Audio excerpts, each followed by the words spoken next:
I would love to talk about the merch collecting. Oh yeah. Oh, dude, I have a problem. To give you an idea, at my peak, I had about 1,300 shirts and about 500 hoodies.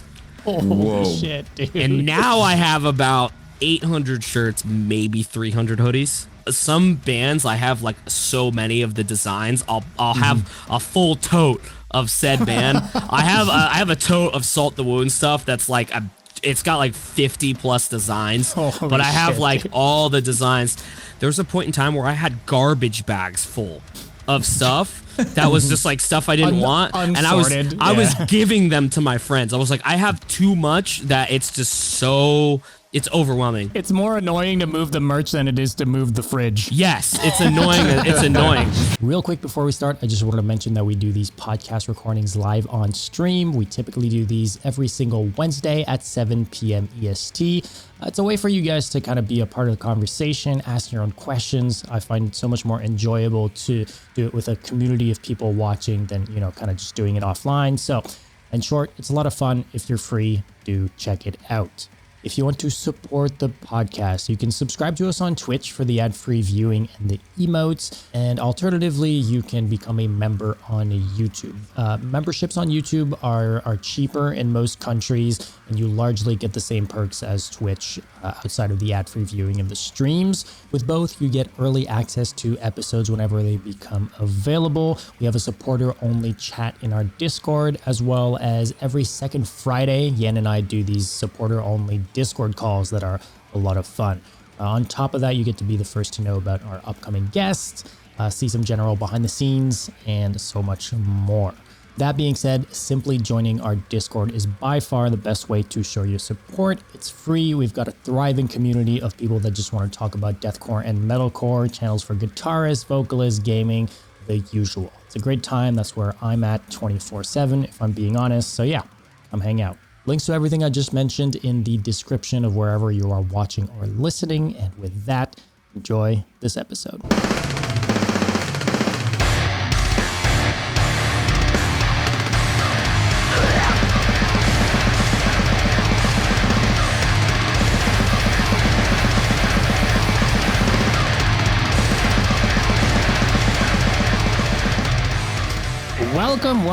Welcome to another episode of the Brutality Podcast. My name is Dom. I am joined, as always, by my co-host, Yan. And today, we have the privilege of talking to the frontman of Bodysnatcher, Kyle.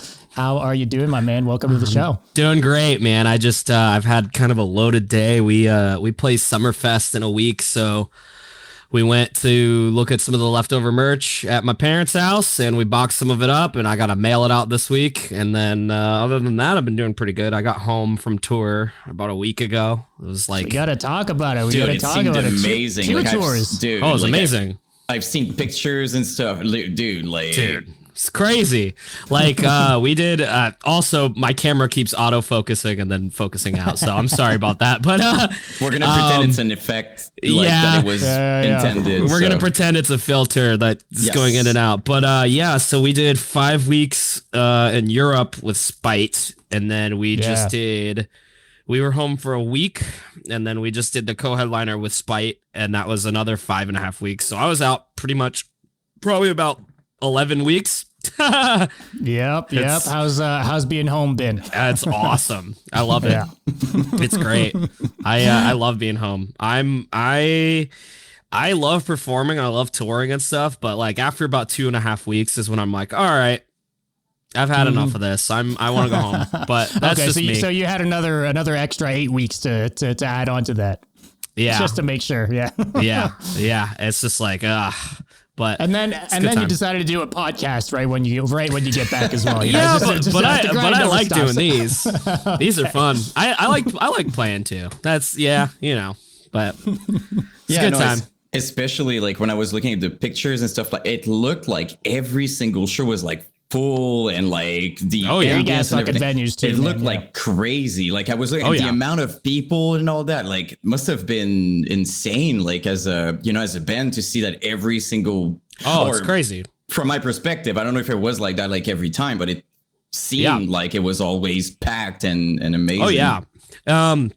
A lot of the pre-sales were even like 700, 800 people, and we're like, holy crap. And then we would get to the show and it would be like 800, 900 people. Is crazy. And then like even the shows that were like kind of selling like all right, where you're like, oh, these are definitely a little bit behind. We would get to like a couple days before those shows and they would shoot up to 700.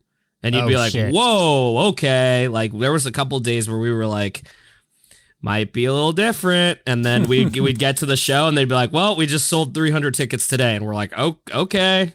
So it's cool. And there was no shows where like, where like we had Psycho Frame on the first week of the US shows. We know. We love this band so much. Shut the fuck up about them. So they're crazy, dude. They're awesome. But they, that was their, I believe the first day of tour was their fourth show that they had ever played together. Yeah, fifth, I think. Yeah. They did crazy. They did a short run of shows like Aura Fest and like that's it. You know? Yeah, it was like they had just played like maybe 4 or 5 shows ever. So it was like real cool. But like even those shows when they were opening, there would still be like the doors would open and then they'd play an hour after and there was like the pretty much full venue every time. It was cool. So that's awesome, man. It's a good way to open a show too, I think. Yeah. Pretty good icebreaker for sure. Yeah. Them and Cell too. Like Cell was on, I think Cell was like basically the last week. Like they were on from, they originally on the poster, it says they were only on for like 4 shows, but they were on like 9 of the shows and they're super, super dope. I love Cell. I think they're super awesome. But they played every day to like a packed show too, which was awesome. So that's cool. How was it too in Europe, I guess, for you guys? Like it's one thing you're in the US with a mostly like US based cast of bands playing, but then to co-headline in Europe and having that many people show up there too for a co-headliner. Like how was that for you guys? Like, cause it's different, right? Like it means something different for sure. It's definitely different. I mean, like, I feel like in Europe, you kind of have to like build up the audience more because you're going to another country, like, or you're going to multiple other countries. Day, yeah. So it's like, but that was crazy too, because like that tour did very, very well. And we had went over there with like Carnifex and Chelsea Grin. And we were like, well, it's going to be a little different because we were supporting on that tour, and then Spite has been over there supporting a couple times. So it was crazy that like we went over there and like people still gave a shit. It was crazy. Right. You're like kind of expecting it to be a lesser tour or whatever. You don't see yourself as someone who would draw as much as those tours. And then for sure. Lo and behold, people are there and it's fucking awesome. Yeah. Especially when it's like bands that have been around for 15 or 20 years. So you're like, okay, well, they've already been over here like 20 times. So, you know. Yeah, like, that kind of makes more sense for them. And from an outside perspective, I mean, with the videos you drop, with like, it really feels like your band is picking up more and more traction, right? So I feel like this tour was probably for you guys kind of like just an extra confirmation that you're picking more and more traction. Would that be accurate? Yeah. Yeah, for sure. I mean, we did that headliner.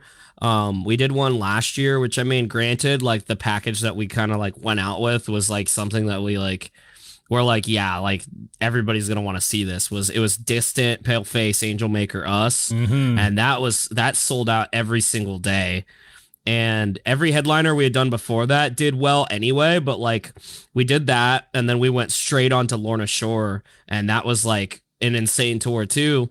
But we were like, we're kind of at the point where like now we've kind of accepted it that we're like a pretty decent size, is that like, when you start drawing that many people, you're like, okay, is it a fluke? Maybe it's a fluke. And then like it keeps happening. And then you're like, okay, I think maybe it's not a fluke. Like that's pretty much what just happened with this one, is that like, this is like our 3rd or 4th tour where we're like, okay, I think it's not a fluke, guys. I think we're doing it. So don't want to jinx yourself. You're like, if we say it, and then Yeah, but it kind of, I guess it probably kind of informs you guys for future tours and stuff as well, right? And like, whether it be for merch drops or production that you bring out with you guys on tour and stuff like that, like, I guess kind of knowing ahead of time that there's going to be more people than you would have originally thought, like probably helps a little bit with planning, right? Because I'm assuming at this point you would have maybe been undershooting it a bit, expecting it to be a fluke. Right? Yeah, well, because it's such a big risk, because you're like, well, if we don't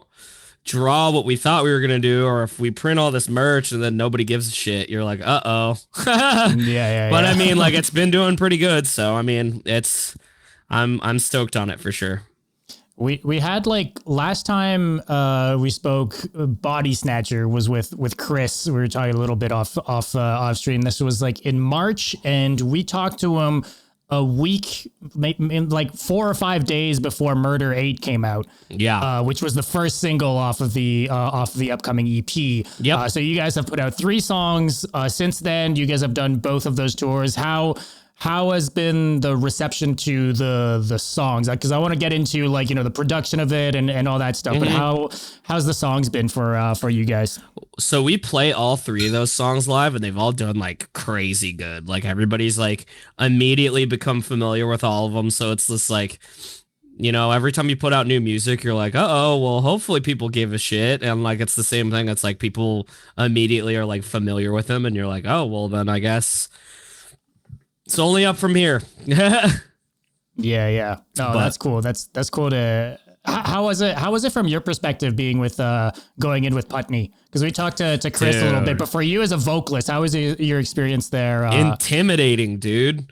That guy's been around forever. He was in, obviously, he's Fit for an Autopsy. Like, that's like the guy, dude. And it's like intimidating because you're like, well, I mean, Fit for an Autopsy, and then all these bands that like, because like going to Will Putney's house is insane, because like you go into like the foyer of the house, and it's like all these vinyl that are like hung up, and it's like all the bands that he's like basically recorded, and right, it's like that he's recorded, and it's like every crazy awesome album from like the past 15 years, and you're like, all your favorite albums are up on that wall. Yeah, you're like, oh god, it's so intimidating, dude. You're like, fuck. And then like there's even more where it's like I was wearing like a Thick as Blood shirt, and he's like, oh, I recorded that band, and I was like, whoa, dude. And he's like, or like you record like, or you just like wear different shirts, and he's like, oh yeah, I recorded that band, oh yeah, I did that album, and you're like, oh, this is intimidating, dude. Like, I get it, dude. You did all the cool stuff. Yeah, I get it. Dude. He's the man, dude. But yeah, he that experience was crazy, because it's just like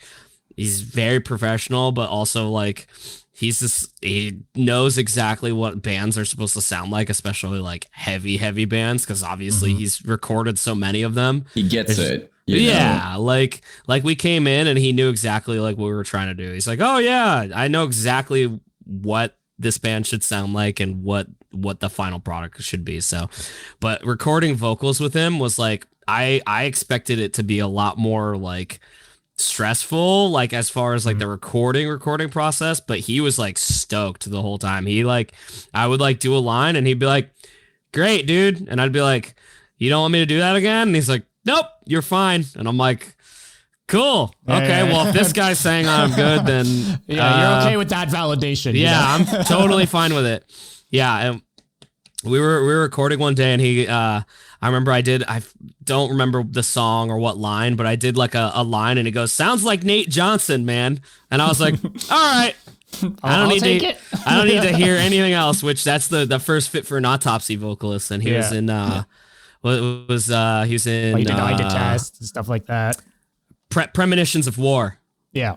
Premonitions of War. He was in Through the Eyes of the Dead, I think. And he was like the early vocalist, But yeah, no, that dude's crazy good at vocals, so yeah, good compliment. But it's like it's as much as it can be like intimidating, which I get. At the same time, it's cool to know that you can blindly trust. Like you just like you're not even worried about this. This dude's gonna make you guys sound cool, regardless. Like for sure, you know exactly. Yeah, no, like that was definitely like a big thing of it. Was just like, oh, we don't even have to worry about like anything. This dude knows exactly what we're supposed to sound like, exactly what we're supposed to look like. Just everything is just like, he's the fucking man.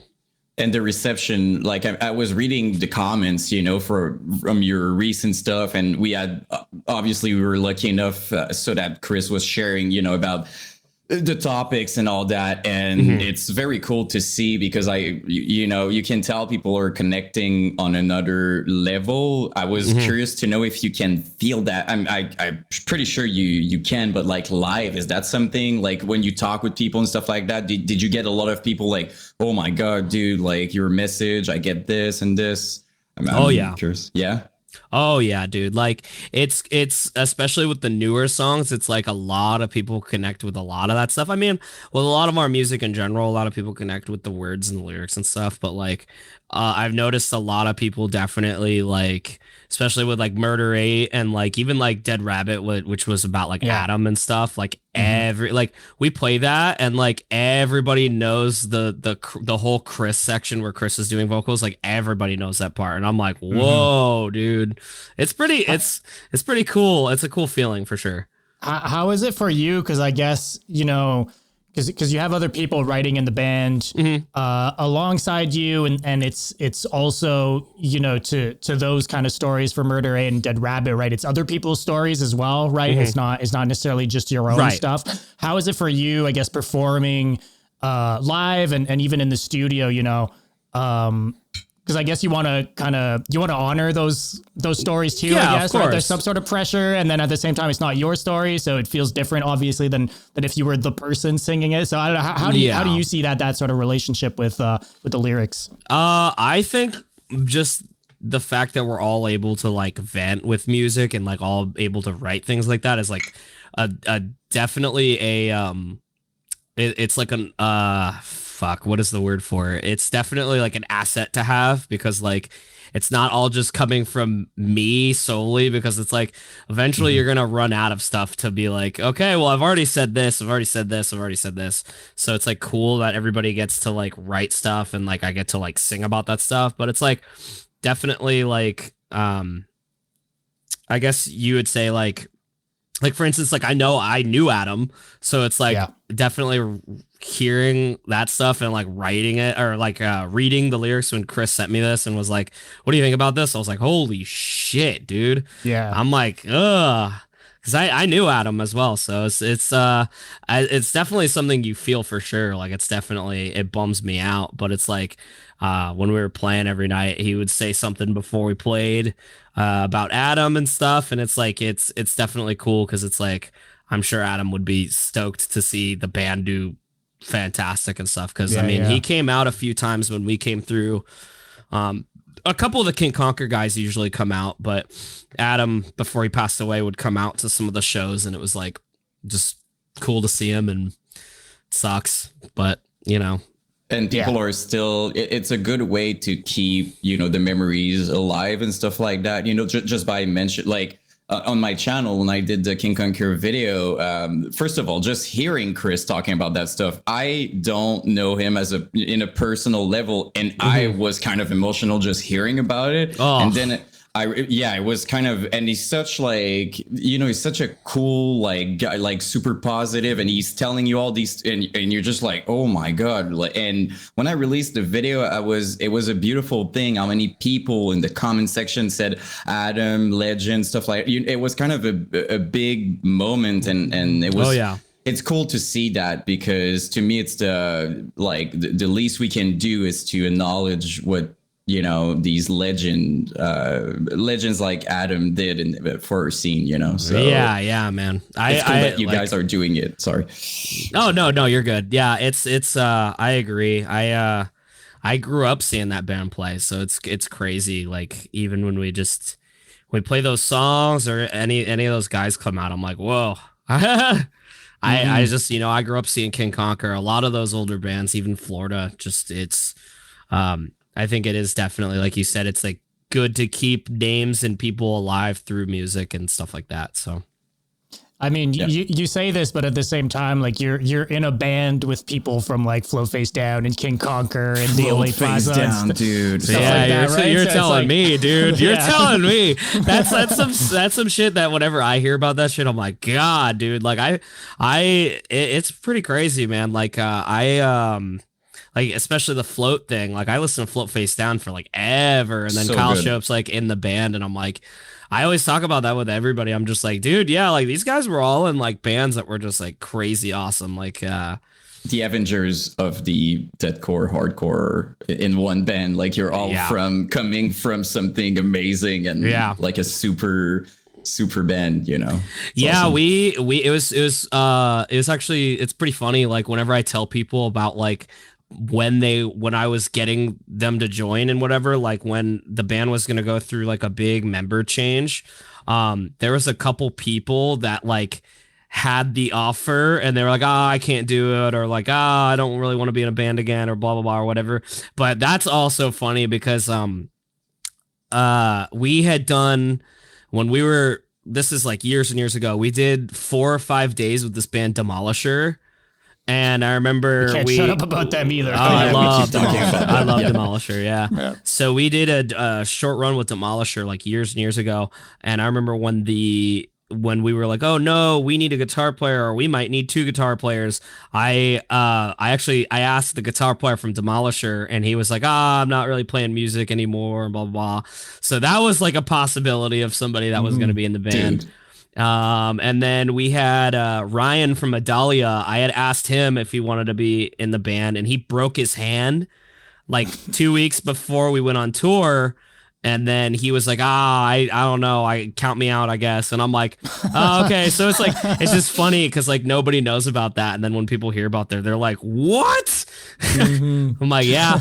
Dude. But yeah, Float, the whole thing with Kyle Shope joining Bodysnatcher was I had him on Facebook for a while, and Ron passed away. He ended up passing away. Float was already kind of done.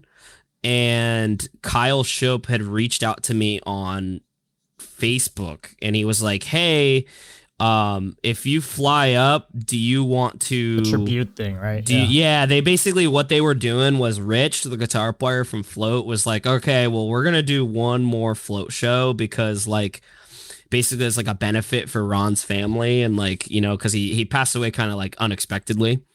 Yeah. So... basically they had already played a final show like 9 months prior, and then he died, and they were like, oh well, now we kind of have to do this.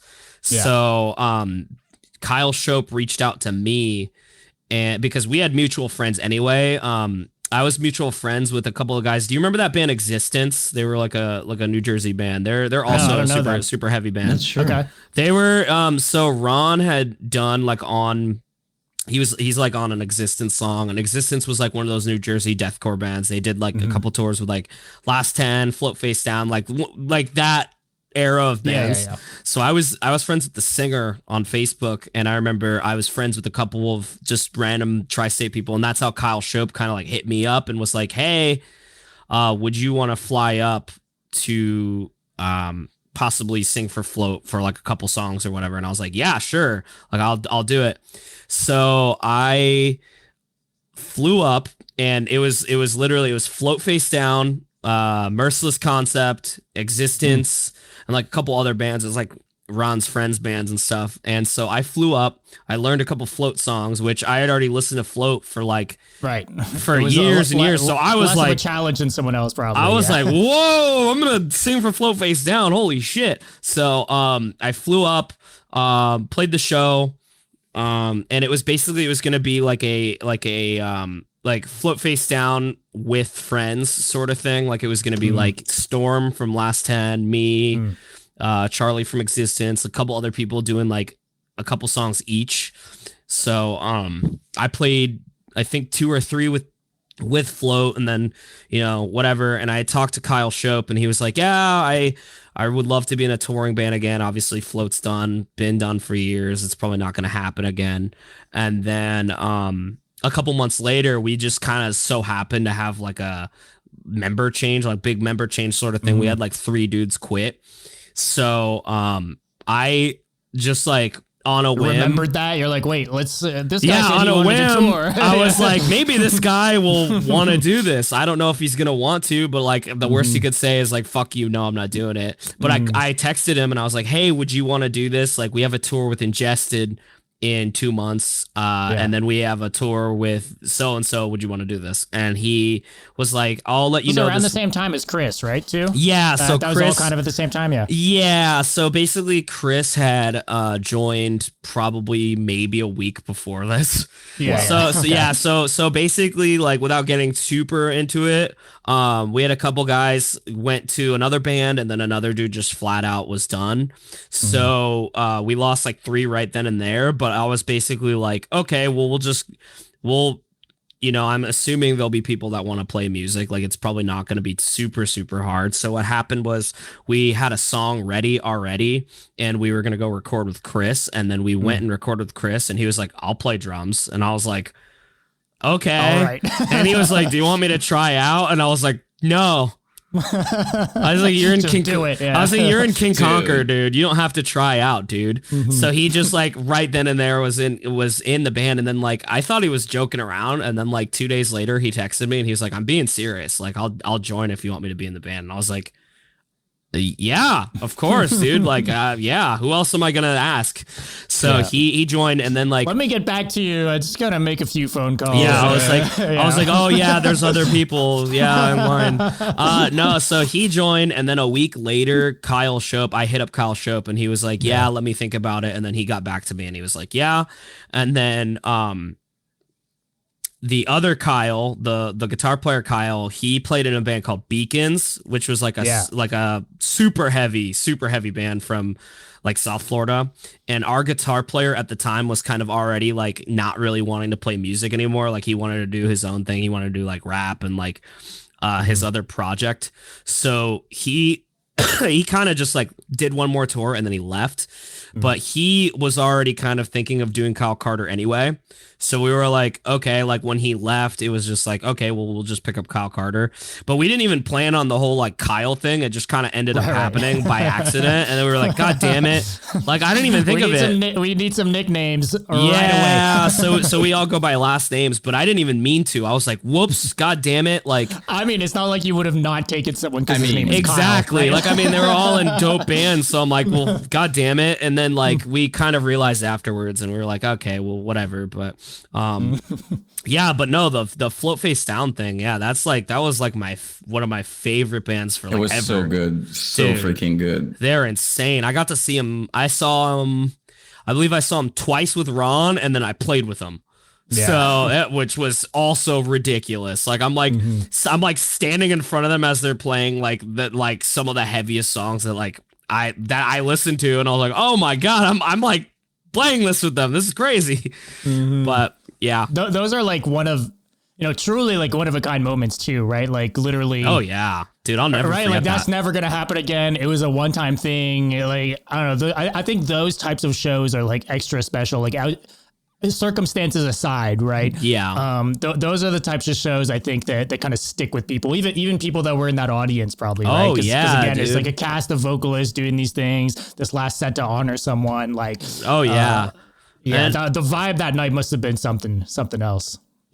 Also, like some of the bands, I'm pretty sure that was like they haven't played since then. Like Existence, that was like their last show because they were done as well, and they basically would do like whenever Float was doing like, oh, we're doing a reunion show, Existence would play too. And I'm pretty sure that was kind like that was like their last one, which sucks because that band was awesome as well. But and then I think Merciless Concept, the singer, he plays in this band Alluvial now. Yeah, he's in Alluvial, and then he was doing vocals for Suffocation for a while. So now it's like he's in Alluvial, but like last time I saw Kevin, I was like, dude, Merciless Concept, and he's like, I'm trying, but I don't know when we're gonna do it because it's funny because Merciless was actually brought up a few days ago because we had Ben Mason on. And he's a huge fucking fan. And I know you guys at Chill. You're on a few I love Ben Mason, dude. He's awesome. And stuff, but yeah, so cool, dude. Yeah, he's a great guy. As we were doing the podcast, I'm like, I want to be friend with that person. I think like he's awesome. He told us so many bands. Like I've spent the week listening to it. I didn't know he was into new metal, and he just told me about this band called Split Chain, and I spent the whole week listening to it. So you never know. Like that's why we love talking about more than like just outside even like other topic, because you never know, right? Like it's even just like talking about like stories that aren't like out there is cool. I like to be like, yeah, this one time, and then you're like, whoa, like nobody knew that. But dude, I like to.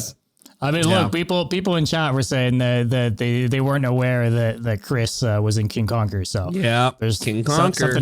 something for everyone. That's why I did the little thing. I don't know if you guys remember. I did on my channel a little thing like MySpace Legends, now their current project, and so many people wrote to me saying like, "What? Chris is it, buddy?" Like a lot of people didn't know. So it's like I love doing these things because there's so many people like with a big background like that people just. Man. Chris has got a hand in so many records too. Dude. We did New England Metal and Hardcore Fest. Even just talking about people that are like have been around that are, like you're unaware of. Like, dude, like we did New England Metal and Hardcore, and this is when Chris first joined. So this is like 2018 ish. Yeah. And we played a couple of fests. It was like a string of fests, but that was one of them. And I remember we saw like for instance, like Oceano, and like Chris knows so many people because he's been around forever. And Adam was like, Chris? And he was like, yeah. And he's like, you're in another band? And he was like, yeah. And he's like, what the hell? And then like, dude from Monsters like knows Chris because he plays in Oceano, and he's like, Chris? And he's like, yeah. And I'm like, this is so crazy to me because like these are all bands I listened to when I was growing up. And then like I remember we did New England Metal and Hardcore. We played with Winds of Plague, and it was like half that band was it was like one of the dudes from Molotov Solution, one of the dudes from Old and Hell Followed With, and they're like, Chris? And I'm like, what's happening right now? This is so cool. But yeah, like I think a lot of dudes that have been around for a while, they've kind of like they've either their bands are done and they're like done with music, or they've like dispersed into more bands. Like it's very interesting. Like like production and stuff like that too. Or just like other kinds of businesses, right? Yeah, which is what I never knew that, like especially like just, and this was like 5-6 years ago. Like I had no idea that like some of those people were still around, or that they still did stuff, or like they were just like in other bands, and I'm like, oh, that's what happened to that guy, or that's what happened to that band, or whatever. And like they play in whatever, like Recon, like half of Recon is Acacia Strain now. So it's like, and you would never know, and you're like, oh, yeah, it's like one of those things. It's not like it's like explicitly written, like unless there's like specifically a press release, like here's our new members, and then they'll have like in parentheses like the old bands, like after X this band, like after the member's name or something like that. But like once that's done, if it even happens, then it's not like it's really written anywhere, unless you're like scouring through metal archives or some shit like that, you know, like and someone happened to stumble upon it. Yeah, it's like somebody has to document it somewhere, you know, which is why I think your videos are super sick with like the MySpace bands, like giving the lore on that. Dude, like what happened to that band Jerome? Like that video, I was like, yo, dude, thanks. Because like I was obsessed. Like there's two, and we need to talk about that after, because you just said, people in Demolisher. I need to talk about with those guys because they need a video, and there's honestly no information. Believe me, I was looking everywhere. I'm like, I need to find something. It's very difficult. And they were not there for a long time, right? Like they dropped like. So, but when I did Jerome, I couldn't find any information as well. So I dropped just a reaction to a song, hoping someone from the band could maybe see it. Yeah. And I think the next day, or even like the same day, the guitar player is like, hey, I was in Monster and Jerome. I was like, what? And he's just like, if you want to, if we can talk. I'm like, dude. So I talked with him. I'm like, so you're telling me I can do a video about Jerome and Monsters? He's like, yeah, sure, dude. I'm like, okay, my life is they're making a comeback, right? Yeah. Yep. Yeah. They're coming back. It. And he showed me, I keep saying stuff that I don't know if I can say, but like, it's like, but I think like, I won't say, but it sounds sick. I'm just going to say that. Like, I don't know what I can say. It sounds super sick. So if Ben, you're listening, I'm very sorry. I just said that it sounds super sick. If you're in here, I love your band. You heard him. Dude. Yeah, so when I started this, that was the whole point, right? Because you never know on YouTube. Like I could have got like 20 views or a lot of views. Like I'm doing well and I'm super happy. I had no clue, but for me it was important. I'm like, who's talking about that? Like we had something very special with like, I don't know, all the bands like Barnabas Cyrus, Velvet May, all those bands, King Conquer, all the, like we had such like a rich scene, a cool history. And I'm like, where are those information? Like someone needs to do it. Exactly. So I started like Wayback Machine the shit out of MySpace pages because it's all gone. You know, like all the info is gone now. It doesn't exist. The old blogs are dead. Like, yeah. The most wholesome thing that happened to me was, first of all, the bands were happy that I would do videos about their bands. I was like, wow. At first, I was scared because I'm kind of an anxious guy. So I'm like, what if they write to me and they're like, how dare you? Like, you don't even know these what things. gives you the right?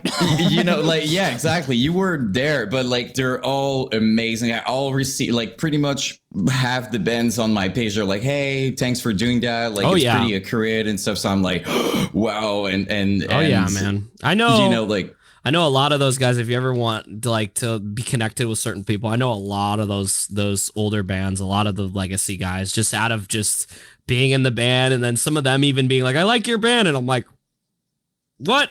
So you're like, it's impossible. But I'm gonna talk to you because, like, I mean, obviously Float Fate, like, there's so many bands that I need to talk about that, like, I don't have any information. But I think it's important now that, especially now that there's like a new wave, right? Like new bands and stuff like that. Like, it's so important that people know where it all started and stuff like that. So that's, the kids love it, dude. That's we always say this, but like I think the thing that's surprised us the most doing even the podcast and Yan with his channel and stuff, like, we expected to be surrounded by 35 plus year olds, but there's a lot of really young people that are stoked and they can't find the info. So they're just they're thankful to be able to kind of look into this stuff, because now they're getting into deathcore and you can't like find info on these fucking OG bands, right? Yeah. It's like not really accessible. So it's like I was talking about I was literally on Discord before this, and like I have like a bunch of like death metal friends on Discord, and they were like, yeah, like, I mean, death metal has been around longer and deathcore has been around for like what, maybe 30 years. So it's like, there's no documentation. Like, even with metal in the 90s and the 80s, there was like magazines and there was like articles about all that stuff. And it's like, with all those older bands, it was like word of mouth and that's it. You know what I mean? Like, like there's like, for instance, like, okay, so there's a dude at the Foundry, shout out Cholera. Bill from Cholera used to book at the Foundry for like the longest time, and he obviously has been around for what, 20 years. Like, he was around for Compton, all the old Salt the Wound, Cholera, all those like Ohio bands. And like, I remember talking to him about stuff like that, and he's just like, oh yeah, this time we toured with I Declare War and Salt the Wound and blah blah blah. And it's like, if you weren't there to know that, you wouldn't even know. You know what I mean? Or like just like him being like, yeah, I remember booking like Devil Wears Prada, and they're like opening these shows, and I'm like, that's crazy. But like, it's all word of mouth. You know what I mean? Like, especially for like the underground stuff, or like, I mean, like somebody in chat just said the AP mag. Like, I remember that, but it's like, you know, that was all like bands that were already like huge, and it's like, you know. It's just like maybe a top 5 underground every couple issues type thing, you know, but right? Even then, or you know, it's like now the internet is so big, and like everybody has cell phones, and everybody's able to talk to each other, and they're able to like talk to like artists and stuff. Like, back then, it's like, I feel like none of that was a thing at all. It was like MySpace. Like, I remember ordering a back to Demolisher. I remember I ordered a Demolisher shirt off of MySpace, and I was like, is this guy gonna take my money? And then I got it like a week later. But I was like, this guy's gonna totally take my money. I'm just like some dumb 16-year-old.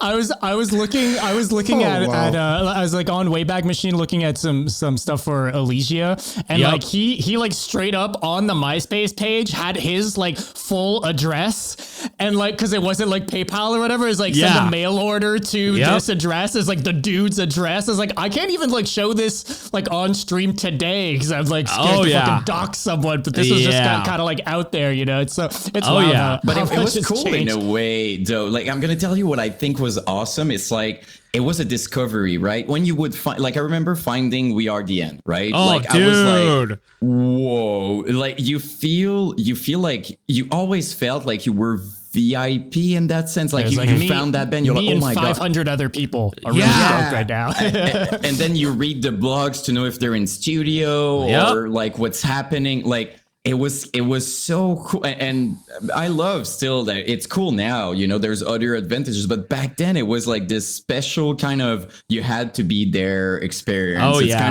It was just like, I found this band, people would talk, right? Like I would receive a message for someone. Did you hear about that? They're a new band. The forums. I remember Blogspot, fucking chats and shit, you know? The way I found deathcore. Okay. So this is funny. The way that I found deathcore was in like middle schoolish, like 7th, 8th grade, like my dad had obviously gotten, when I was younger, he like showed me like a lot of like the old head hardcore bands like Madball, Hatebreed, Throwdown, stuff like that. That's a cool ass fucking dad. Yeah, my dad's awesome.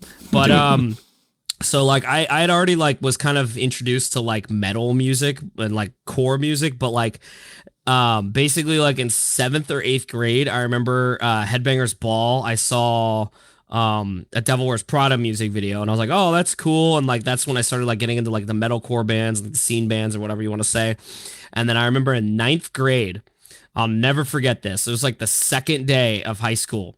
And I have the shirt now because I went down this huge rabbit hole about like 10 years ago about like collecting all this merch, and now I have like a ridiculous amount of old merch. Oh, I have so much, dude.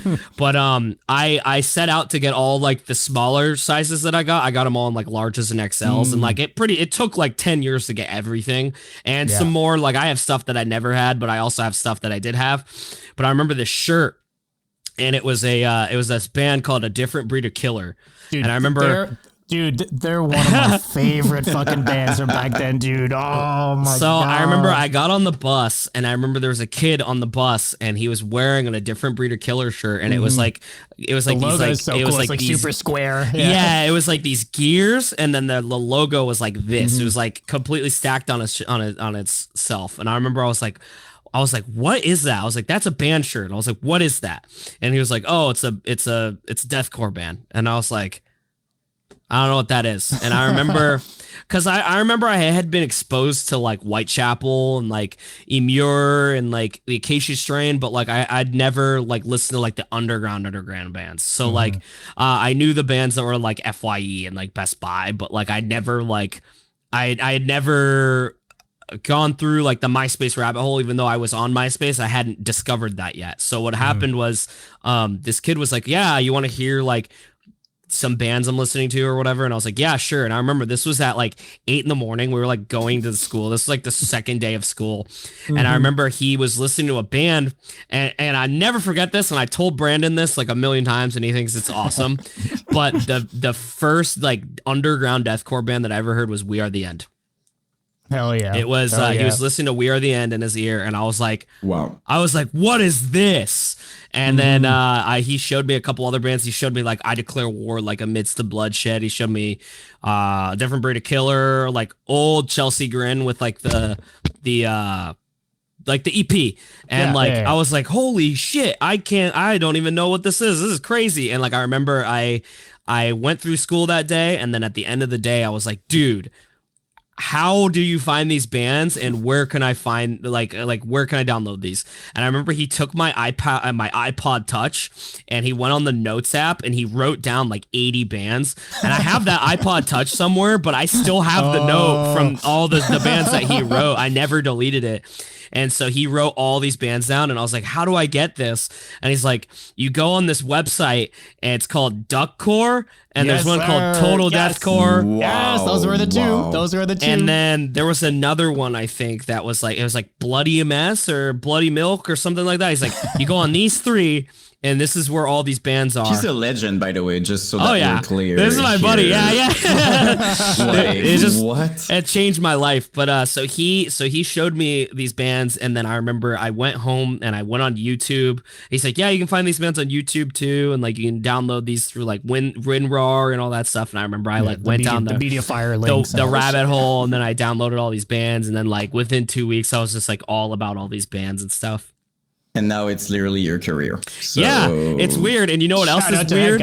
Is that all of these bands are like, Kyle, I love your band. And I'm like, stop. I love your band. What the hell, man? Dude, it's so weird, dude. There's also this thing, right? We were talking about Chris, we're talking about you and the guys in the band. Like, it's so much fun to support like real people. Like, it's hard to explain. I don't know how to explain, but like, you're all like, you know, humble people. Like, look at Chris, right? Like, with everything he's done in the scene, he could be like, well, I've seen stuff. You know what I mean? Like, he could, like, some people would be like that. Not at all. Like, just super friendly. Hey, do you need that? For God's sake, he spent 3 hours with me talking for a video. Poor guy, you know, he was waiting to go to the gym. So it's like, you know what I mean? So like when you find a band like that, and on top of that, you notice that they're all super real and happy to be there. Like, you just want to support even more. At least for me, that's how it is, right? That's why I loved, you know, Mitch and all these people. So because I would see them and I would be like, they're great human beings. So you want to support even more. So I feel like you guys have definitely that, you know, factor within your band. I hope so. From my perspective. Oh, you got it. Thank you. I can tell, you know, and I don't know. I want to talk about this. You know, every band in the scenes, like Signs of the Swarm for me, or like the Guttural people, like everybody has a thing, right? The big bands that are making. You guys, to me, are the hardcore, deathcore. Like, you know what I mean? Like the visual, everything. Like, is that something that you guys feel like it is? Because to me, it's like Bodysnatchers are like, they could play with hardcore bands all the time if they wanted to. Yeah. You have the image, the realness, the lyrics, all that stuff. So like, is that something that within the band you feel would be accurate? We tried to do that. So like, basically when Chris and Kyle show up and like all them joined, like we tried to emulate the like 2010s, like King Conquer, Murder Death Kill, Abacab, like that style of deathcore that's not really around anymore. Monsters, like I guess you would say like the tough deathcore, like the windbreaker deathcore, like the bands that you'd go see, like you go see a bunch of hardcore bands and then it's Suffocate. You know what I mean? It's like, you know, it's like that sort of thing. Like that's what we were trying to do, basically. It's the hardcore and deathcore before it was like down tempo, right? Because I think earlier Bodysnatcher kind of was more down tempo than we were like a down tempo hardcore influence, right? Like there was a shift in sound for sure. Yeah, well, we shifted in sound for sure. I think I was 17 when I recorded the EP vocals. I want to say I was like 17. And then we released it and I was like probably 18. And that's what the bands were kind of like around that time. It was like this band Overthrower. It was Traders just came out 6 months before us. And then there was like a couple bands, like it was like Black Tongue, this band Overthrower. And then we kind of were like, okay, well, we're going to jump on that. And then there was this band Immoralist. And then we came out around that time. We played that style for like a couple years. And even on the first like full length on the Death of Me, we tried to half and half. We tried to get away from it. Yeah, it's funny because you really have some songs on that album that like really are very obviously more that style, and then there's like some of the songs that are clearly like moving away from that. Yeah, we were trying to. I think it rounds out the album ultimately, but you can tell with like hindsight, you know. Yeah, I think what happened was we were trying to get away from it because when we came out and everything was like we started, and not to say that like there's like trendsetters, but there kind of is in like scenes, especially when it's like explodes on the internet like that sound does. And I remember we would play shows and there'd be like 15 bands that all sounded like us at Traders, and we were like, fuck.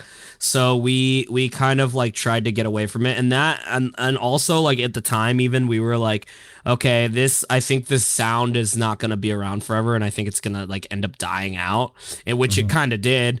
And so we got away from it, and then anyway, when we had the lineup change, we were like, yeah, we want to do this. We want to like kind of be what we think is deathcore. So we basically went in that direction, and there you go. I mean, there's so many factors that help that, right? Obviously, like you've got like a new main songwriter that's inherently gonna kind of, you know, change, like add his own touch to it. But then even just having Chris and having his vocals being really prominent in the band as well. And I don't know how he managed to do that, by the way. Just so that, just while we're here, like drums, like sorry to cut you off, by the way, Tom, but it's just like playing drum in itself. I'm always amazed. Like any deathcore drummer, I'm already like, what the hell he's doing, and he's doing vocals, and he's doing it super well. I'm like, yeah, it's pretty crazy.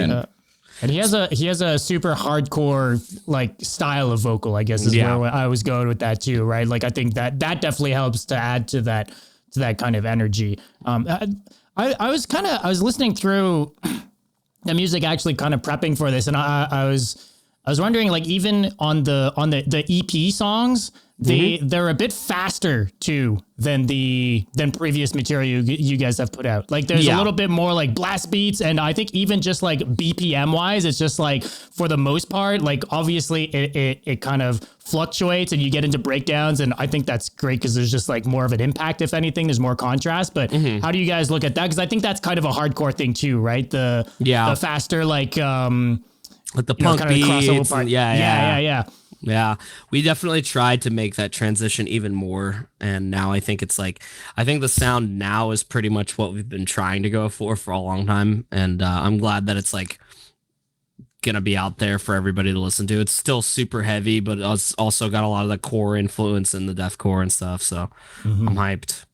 I think it's cool. Oh, sorry, Dom, you can. Go ahead. Okay, I was just about to say, I think it's cool as a vocalist how you can navigate because you're doing different styles. Like if you hear the parts are going to go, like some parts you're almost, I would say like low guttural, like it fits. It's more deathcore. But then when you jump in the parts maybe more hardcore, you have a different like angry sounding voice, and those. You know, it's not everybody who can manage both.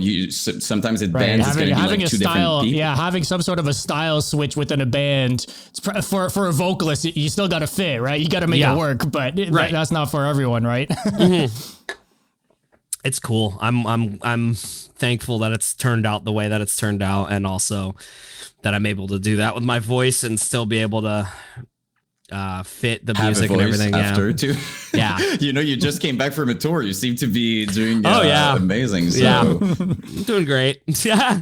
I did get a bad fever on that last tour. Oh. I was the last show. I almost couldn't play. I was like, well, I kind of have to play because like we're at a House of Blues and there's all these people here, and it's like I don't want to not play. That would be stupid.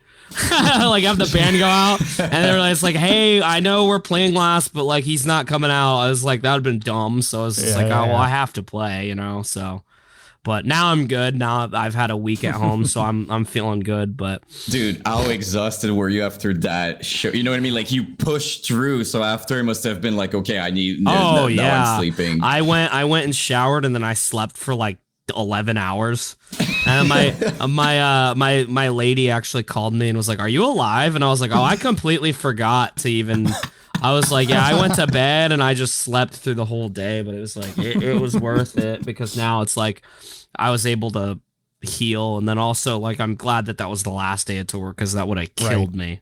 I was like doing it again the next day. Yeah. Oh yeah, no, that would have been tough. But that's something that people sometimes don't think about. But like when you're a guitar player, even if you don't feel super right, at least like don't move too much. Play with your guitar. When you're a vocalist, it's you gotta go, man. It's like your energy is what translates literally with people in front of you. So it's like you have no energy and you need to literally scream. So it's like it's something that people sometimes don't think about. When they look at performances. Sometimes I look at the comments and they're like, oh, what happened? Dude, things can happen, nobody's always at their you never know. Could be sick, you know what I mean? So Another thing we like talking about as well, because it's the behind the scene can explain a lot of things. Oh yeah. Just a quick break to mention the thrill of the Hunt Tour 2024, presented by yours truly, Brutality Podcast. Super excited to be sponsoring this tour and to be helping out with some of the promo. Peacemaker, Victim Blamed, and Reverent are the three bands that are going out on tour together. All three of these are doing a MySpace-inspired deathcore sound and doing it in a really, really cool way.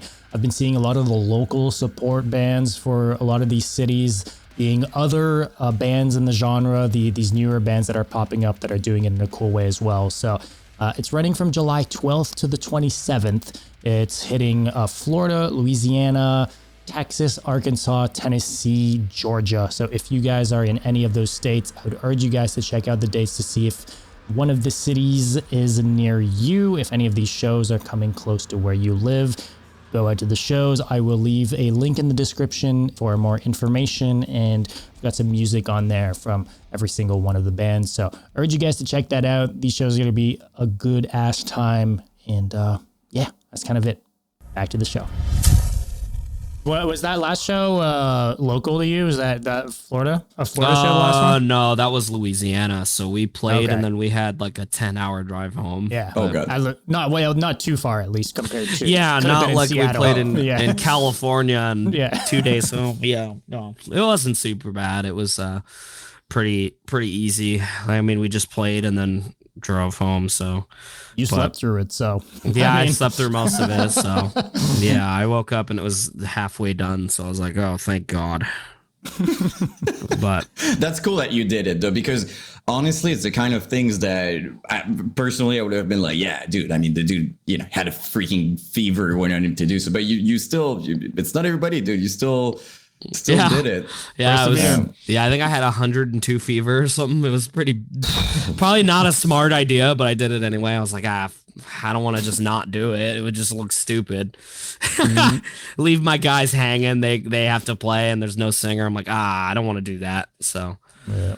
Yeah, and also people, you know what I mean? Like there's so many people that were waiting specifically, like it's the last date and it's like, oh my God, like I'm fine. Some people never saw your band maybe, and it's the occasion. So if you can't be there, it's like you give everything you have to. Yeah, exactly. Do it. And if I fall down, then whatever, everybody will be like, haha. I mean, might be a viral clip. Who knows? Exactly. Whatever. That's fine. It's okay. Well, I cut last time I went, so it's your turn. It's your turn. I mean, because I would love to talk about the merch collecting. Dude, I have a problem. Okay, so there's a few things. I had someone in the Discord earlier ask some questions that I thought were interesting, like what's your holy grail of your merch, like one you'll never let go, and what's one piece of merch that's like escaped you, like you never ended up getting it, that like you wish you could have had. Okay, so wow. I have a couple right now. Okay, so check this out. I'm about to turn the light on. You're gonna see some stuff that's crazy. So I this piece of merch was like my holy grail for a while. It had escaped me for years and years and years and years and years. Okay, a bit of both. My friend Frank Finelli, he used to sing in that band, The World We Knew. He sells and buys merch as well, and he does like vintage merch as well. Like he does like I don't know how to explain it. He does like resale and whatever, but sometimes he'll come across deathcore stuff and he'll be like, I figured it was more like Harley Davidson shirts and band merch. Yeah, stuff like that. Like he has like Nirvana shirts and Metallica stuff and whatever. But sometimes he's like, I have deathcore stuff or I have metalcore stuff, and sometimes he'll go, Kyle, like he'll hit me up because he knows that I look for it, and he'll be like, hey. And the way that he looks at it is very interesting because he's like, I toured with these bands and I don't have the same connection that you do because you were listening to it in high school and I was touring with them. So it's like there's like a disconnect in that sense, like where he's like, I owned that stuff a million times over and I don't give a shit. I don't know. It's like, it's kind of like when I tour with seen bands. That shirt on the merch rack like fucking 90 days in a row. He's right. He doesn't care. He doesn't, yeah, exactly. So there's stuff that he comes across every now and then, and he had hit me up and I had just gotten home from tour. We had done a tour with Emure. and he TMs Amur and does merch for Amur. So that's he was like, I saw him was with Amur, yeah. So he was like, you know, he buys and sells while on tour. I do the same thing. I buy, sell, trade, all that stuff. And he was like, he texted me one day, and this was after we got home from that tour, and he's like, hey. And it was like 1 or 2 in the morning, and I was like, oh no, what's happening? Because like automatically I'm gonna think it's bad. And he goes, you still up? And I said, yeah. And he was like, so I bought a few boxes of merch from some dude on tour, and and it's been at my house for 2 months, and I just got home. And I was like, okay, cool. And he goes, I saw something in here, and I remember you bringing it up to me at one point, but I don't know. He goes, I have good news and bad news. And I said, okay. And he goes, I'm not going to list it yet. I just want to make sure you want it if that's it. And I go, okay, what's the bad news? And he goes, okay, bad news is it's a medium, which I can fit a medium now. I lost like a shitload of weight. And plus, like, if it's a medium, I can pretty much fit into it. I usually wear large, but I was like, if it's a bigger medium, I could probably wear it. And he goes, okay, here's the good news. And he sends me a picture of it. And I'm like, holy shit, I've been looking for that hoodie for probably about 10 to 15 years. And I've never seen anyone else have it.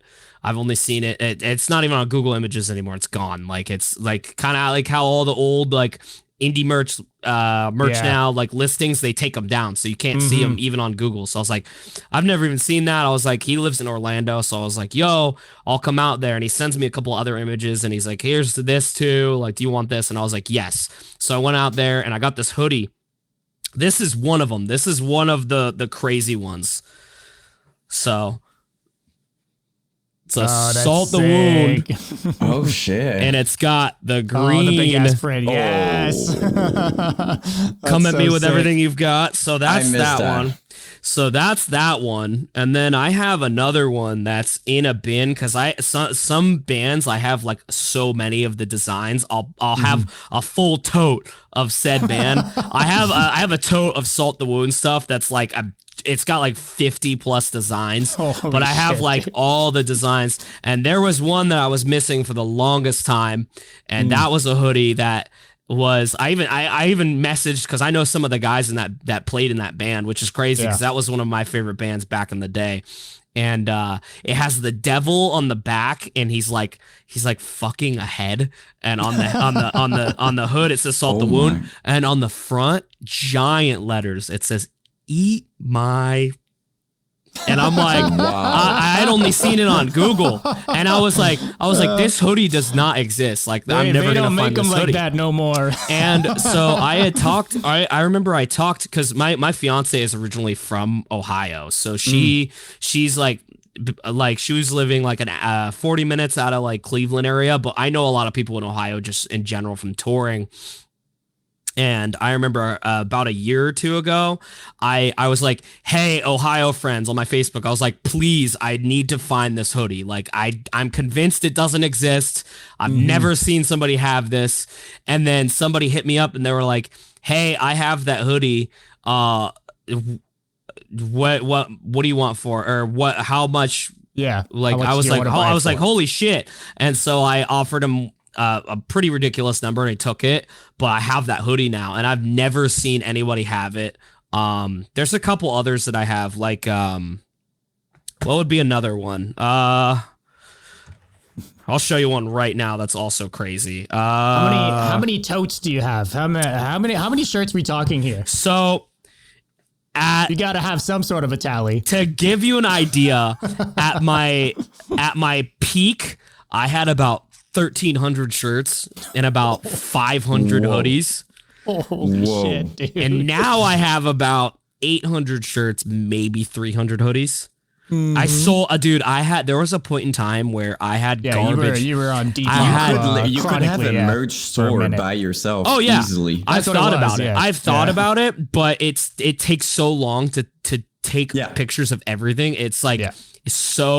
Like, I've seen a couple of these distros pop up, and it's like the same idea. Like, there's one called Meteor Gem, and then there's another one where they like, I don't know if they're like brick and mortar stores, but they do the same thing. And I'm like, I would rather just list it on a Facebook group or on Depop or whatever. But there was a point in time This was years ago. There was a point in time where I had garbage bags full of stuff that was just like stuff I didn't want. Unsorted, And I was giving them to my friends. I was like, I have too much that it's just it's overwhelming. But right now at my house right now, I would say I probably have about 10 tubs here. I have 10 at my parents', and then I have about 30 in my storage unit. It's like, it's more annoying to move the merch than it is to move the fridge. Yes, it's annoying. It's annoying. Well, I have a full closet, and then I have a dresser right here, and then I have like a couple sets of drawers, but that's like all full of shit. Like, okay, so I just had an idea. We're gonna have to do like a merch edition roundtable, and Kyle needs to be there. Like, we all show what we prefer as like merch or like rare things, dude. and we're gonna need like an hour and a half just for for you, basically. Another one that's crazy. Oh, that's sick, dude. That's awesome. Misericordium. Yeah, so that's another one that's a pretty old one. But like, yeah, pretty much any of those just crazy old bands. Like I ended up getting. Because you got to think, right? Like Misericordium, like they don't have 5,000 shirts that exists, you know? No, like, they weren't around long enough. They didn't play enough shows. They barely toured. Like it was, you know, like it's like one of those things. Like some of these bands probably have like fucking 100 T-shirts out there. Yeah. Period. Yes. So like the big thing with me with like the whole collecting thing was that like I pretty much was like, you know,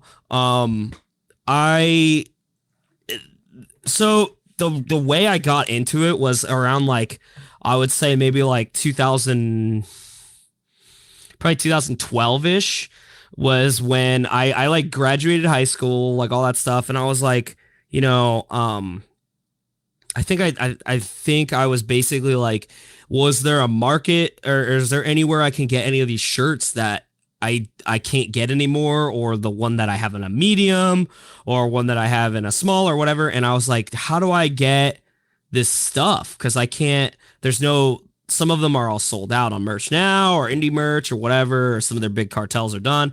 So I remember I went on Facebook and I was like, there's gotta be a way that people sell this stuff, right? So I went on Facebook and there was a group and I think it was called Deathcore CDs and merch or something like that. It's not, I don't even think it's a group on Facebook anymore, but that was a group on Facebook. And I remember going on there, and this was even in like 2012. There was like Elysia shirts everywhere. It was Whitechapel, like Somatic Defilement. There's like Misericordium, all the shit around like Abacab, all this stuff. It was Deathcore merch group. That's what it was. And that was forever ago. And then I remember there was another group that was that group that became Metal and Core Collectors became that group. So they made another one, and that group came out of that. And so basically back then, that's when that's where everybody was like buying and selling all that stuff. And I remember I jumped on and I got a bunch of stuff then, and I was like, oh, I remember this shirt from high school, or I remember this one, or I remember this one that I never had. I want this one now. And I remember I was like, I started buying some of it, and then I was like, oh my God, I can't stop.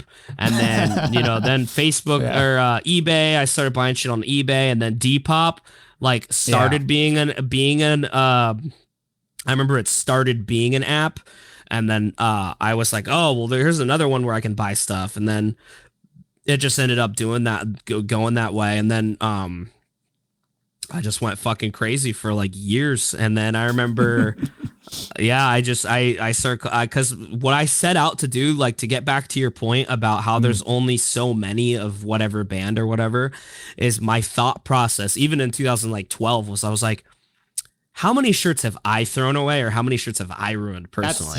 That's and I'm like, my life. I'm like, what about all my shit? Yeah. I'm like, what about all these other guys, or what about these people, or what are these people going to Goodwill or whatever? And I'm like, there's probably only sleeves cut off first, exactly, and then turned into just cutting out the print, and then it's done. Like there's no reselling it. There's no, you know. It's so gone. I'm like, what if I can beat to the punch, get all the things that I want in large and XL, and before all this stuff gets ruined or it's gone to time or whatever, and whatnot. And then another thing that I thought was really cool, that I still think is really cool, is that like with some of the stuff, like for instance, that Salt the Wound hoodie, that green hoodie, I think Jake said they printed like 50 of them. Yeah, so it's like, that's one of them, you know what I mean? Or like that Misericordium shirt, like that was on a table in a VFW at one point. Like there's not a lot of them, you know what I mean? Like, or even when I was like, oh, hey, Demolisher, can I order a shirt on MySpace? You know what I mean? Like that was in a box in some dude's, you know what I mean? Like it's not a lot of them. So it's like, I think that's cool that there's like that piece of like history, that it's like a tangible piece. Like this is a piece of 15 years ago. You know what I mean? It's cool to think of it that way. And then also it's like a piece of the history as far as like you document a lot of it through the bands and whatever. And it's like, that's another piece of it, is like the tangible piece. It's like, you know what I mean? It's like a CD, especially for in example. today's world, especially in today's world where it's all streaming. It's all, you know, all these things that are on the internet, you know, we don't know when that stuff's going to go away. Like, you know, like having something physical is always, to your point, like CDs too, right? Like it's one of those things, like if you have it, you can't take that away, right? Oh yeah, and it's like one of those things where it's like I said, it's like some of this shit is either gone, or it's in somebody's basement, or it's in the possession of somebody like me who's like a collector of it, or it might even be in somebody's, you know, like, for instance, like, dude, like you never know what's going to pop up, like the craziest shit. Like I remember even recently, like I just talking to people, like I made a post 6 months ago and I was like, hey everybody, cause I'm always looking for Salt the Wound stuff. Love that band, Abacab, stuff like that. Like my Grail collections would be probably, cause I have a ton from certain bands. It would be like Abacab, Elijah, Salt the Wound, Misericordium, Knights of the Abyss, different breed of killer. I have a couple there. I have a gold foil hoodie. I have a couple other shirts, but just like, you know, I have a few where it's like I have them obviously like stacked off and stowed away, like in gems and cholera. We Are the End. I have a ton of We Are the End stuff. Catalepsy. Do you remember that band? Catalepsy. Dude. Oh man. I was obsessed with Catalepsy. Really? Dude. I was obsessed with them, man. I saw them your a lot. flyer you posted. Yeah. Like first time you saw them, whatever. The old my fucking God. flyer. I saw them quite a bit. Early days, right? Because they changed over the years. But like the early, like the demo, and then they had like an EP that had like 2 demo songs on it, and then three songs. Yeah, like, so it was like Whispers and fucking. Oh, dude, it was so good. It was the one with the blue cover. It was like Mother Mary. Exactly. Yeah, and before Inequity. Yep, and then it was Godless, I think, with like the upside down cross. And then they put Godless, out Bleed. Trust, Whispers. Those were like 1116. Yep. I remember that stuff. Yeah. No, they used to play Orlando. They used to play Melbourne, and my town, like at this place called the JCs. It was like literally like the size of like my fucking garage, but they used to play this venue. And I remember them and like a couple other bands, but they were sick. But yeah, I have a lot of stuff that's like that. It's like kind of like I guess you'd say like sentimental. Like a lot of the bands that like I first discovered are very sentimental to me, like Salt the Wound, We Are the End. It's because it doesn't. It's not just like, oh, it's this band and stuff like it brings you back. Like it brings you back in time and how you felt at that moment and stuff like that. And I feel like it's probably a big part of why this revival thing is so special to all of us. It's because we grew up with those moments. Sometimes I just see, like, as I'm doing my videos, sometimes I see, like, I hear a song that it's been a long time that I heard. I'm like, oh my God, like I'm 15 for a few minutes, then life reminds me that I'm not, but it's, I think it's awesome. And I feel like merch can do the exact same thing, really. Sometimes I see a shirt, I see something, I'm like, boom, brings you back instantly. And especially some of that iconic stuff, right? Like you're talking about the gold foils, like, you know, the get fucked shirts, you know, there's like certain like designs specifically I find too that are so iconic to that time, like outside of being rare or not. There's a hoodie that I really want since forever. And I talked to the guy and he told me that he thinks he could make it happen. Is the annotation of an upsy, the green hoodie that like with Welcome to the Slut Shitty, like he had green stuff on the sleeves and like with the big green logo, like always been obsessed. Great by hoodie. It. Oh, it's so sick. And when I talked to him, because when I did the video, we talked. And he's like, I could send you a shirt. And I acted cool. I was like, oh, okay, that'd be great. But inside I was like, it would be Christmas. Like, I would pay a lot for that actually. So I can definitely relate. You know, someone outside, maybe you say you have a collection like that and they're like, what? But like, I get it. It's a massive collection that you have though. Like it's not something I hear all the time, but still a collection is a collection, and there's more involved. It's not just like, oh, that shirt is cool. Like there's a value. Yeah, to you're choosing each, your shirts, right? Yeah, exactly. There's a decision behind it and stuff like that. Yeah. And so I get it.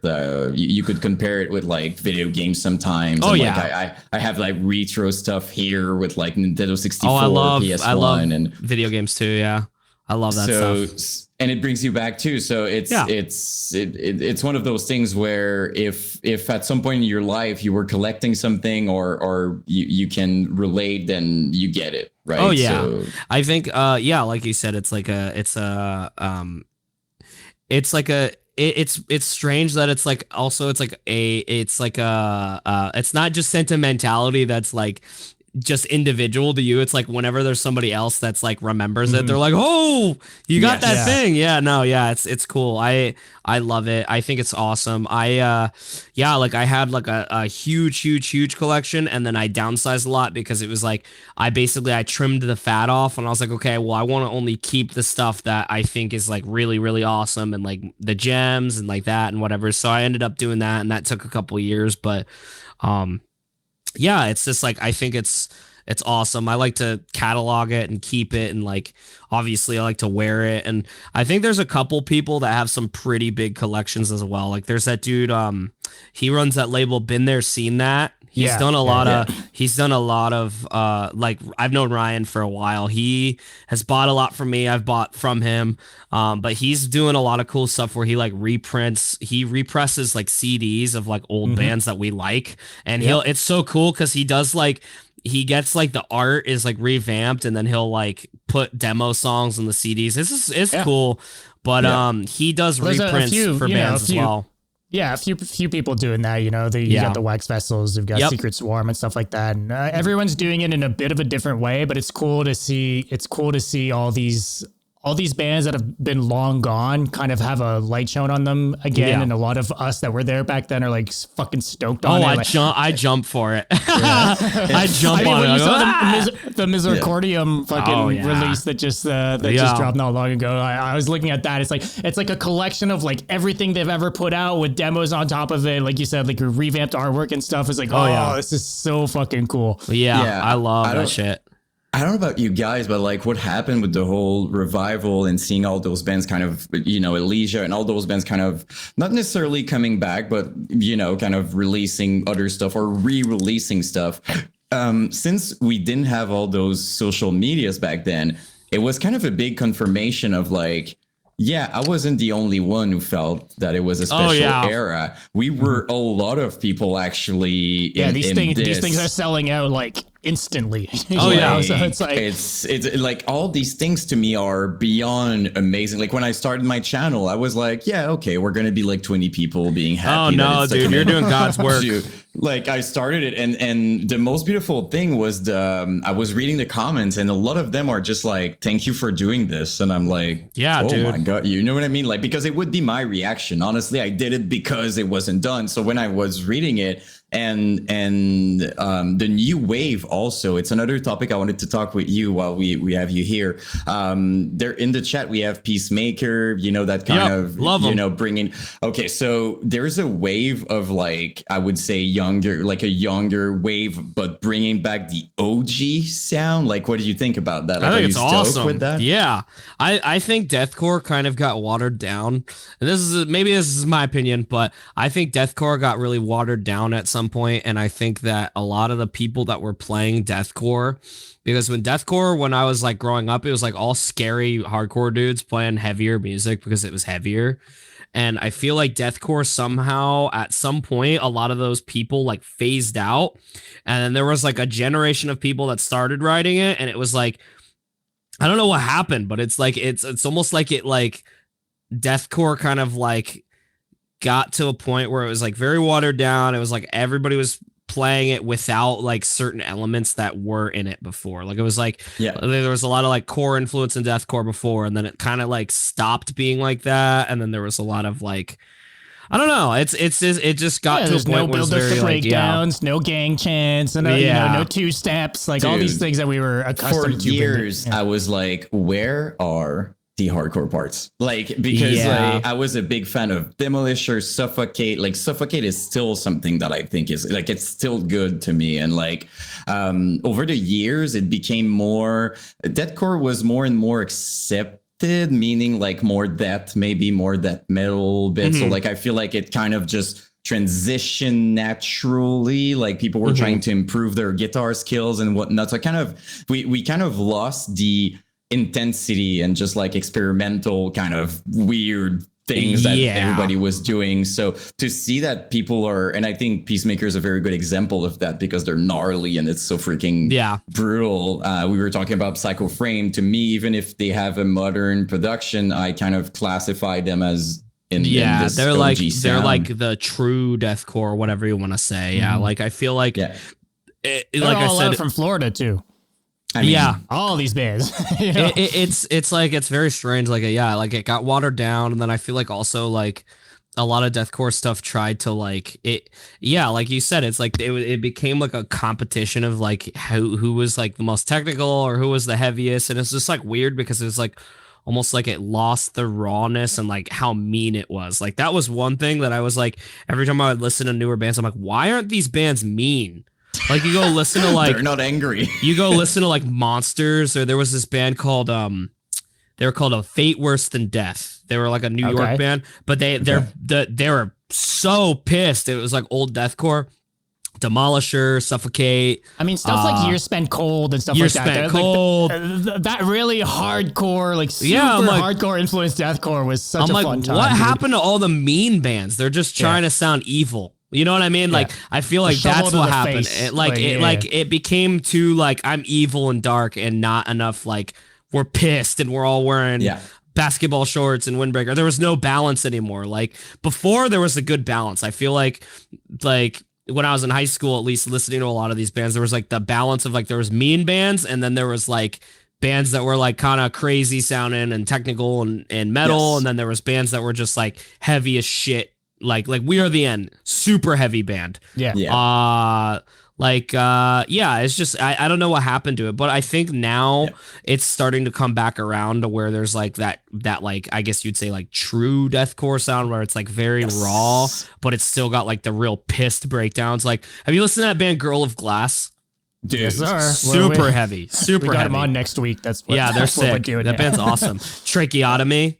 That band's like a great example. Tracheotomy.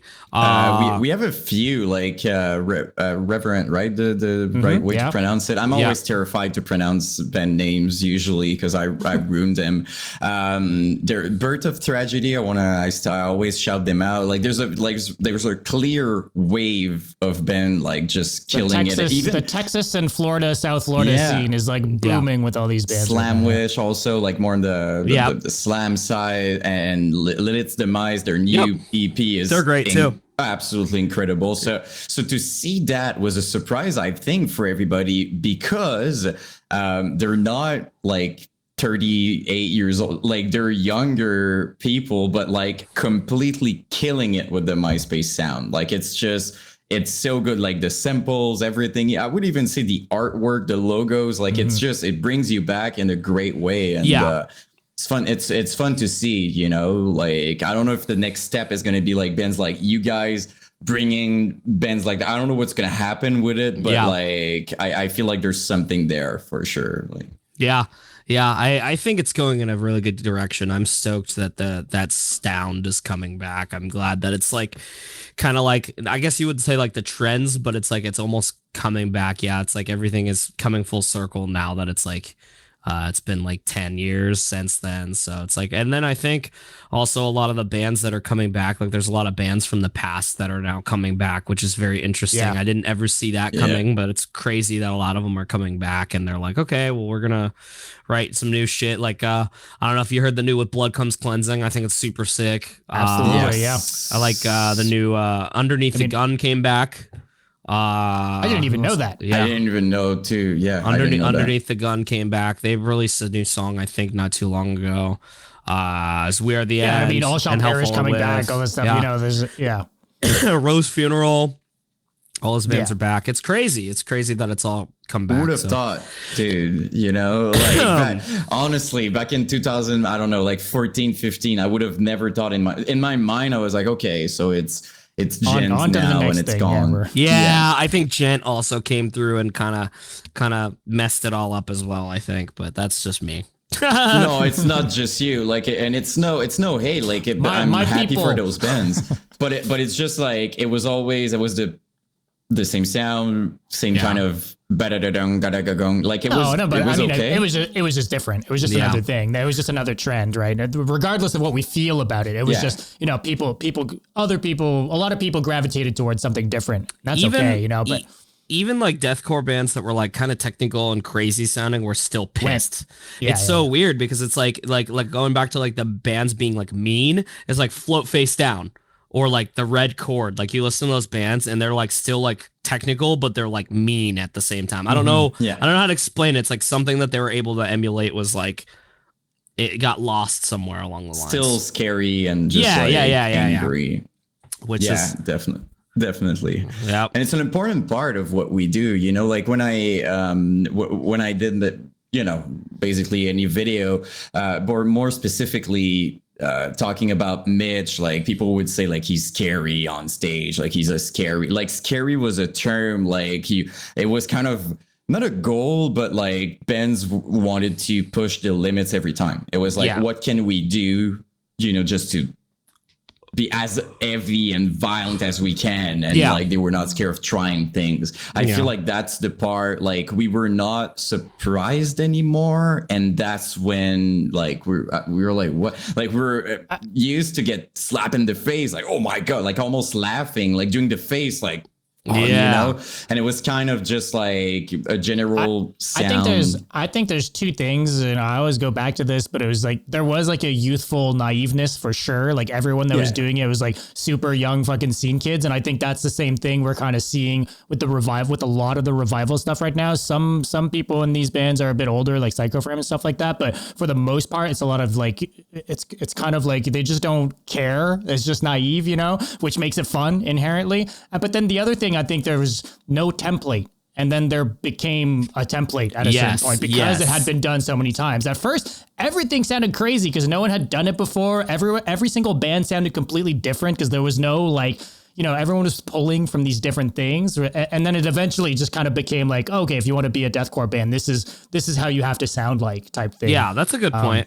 I think another thing was which my band is also guilty of it, is I think breakdowns started getting used way too much, and I think that's what took away the like wow of a breakdown that's super heavy. True. The contrast, because you would listen to bands like We Are the End and they would hit a breakdown and you'd be like, oh my god, it's because the contrast of it was like playing super metal riffs and like, you know, whatever, and then there's a heavy ass breakdown, or like Float Face Down. That goes back to what you were saying. Some of these older bands, like A Different Breed of Killer, Calera, bands like this, they had like technical riffing and like melodic riffing, but they were still scary. Why were they scary? Because when the breakdown hit, there was a contrast there, right? Yeah. There was like even the ones that weren't just going all out, like how pissed can I be, and doing something else with it. Even those bands kind of stood out more and were heavier inherently than like, I think for a while we had the, you know, we were talking about Gent, but I think Beatdown was like a whole, and like Down Tempo, whatever, that whole wave, I think kind of goes to what you were just saying about like, it was just breakdowns all of a sudden, right? And it just didn't hit the same. That's something that I understood pretty quickly. I remember I was like 15, 16, and I thought I was a genius with my friend because we're like, what if we do almost only breakdowns and stuff like that? And I was so proud of this idea. I was like, that's going to be so cool. Only the good parts. But the problem with this thinking is like, it doesn't hit when it's like the fourth in the row. Like it's not, it's just like. It's only so many times you can make it go slower, you know? Yeah. So like, and we kept wondering like, why, you know, like why doesn't, like it doesn't hit the same yet. That's the reason. The contrast is the most, and again, in deathcore, it's particularly more special because it was the contrast between death metal and hardcore, which was kind of, you know, very separated. Even like back then, it was two completely different scenes. So it was awesome to hear like a sick two-step with like then a blast beat, and then you've got like a massive breakdowns. But if you only do breakdowns, it's just like, okay, you know, like kind of losing. And by the way, do you guys remember that every band would start an album or EP with a 1 minute intro breakdown? Oh yeah, those were my favorite, dude. Like the intro songs. Yeah. I don't know what happened to them. So sick. I don't know, but like you would click. Do you guys remember that? It would be called intro most of the time. Like you would be on MySpace, click. It's intro, written like origins. Intro. I used to judge if I wanted to hear a band by how the breakdowns were, and I'm a big fan of the dissonant breakdowns that are like same. Yes, like what's a band that uses them all? Like Recon. They have a lot of those breakdowns that are just like the dissonant breakdowns. That's why they fit well with deathcore, I think. Love those breakdowns. I need to hear that. I believe it or not, I never heard. Legends, dude. Yeah. You would love this band. This band's heavy as shit. Yeah, they are awesome. Great band. They are very, very, very heavy.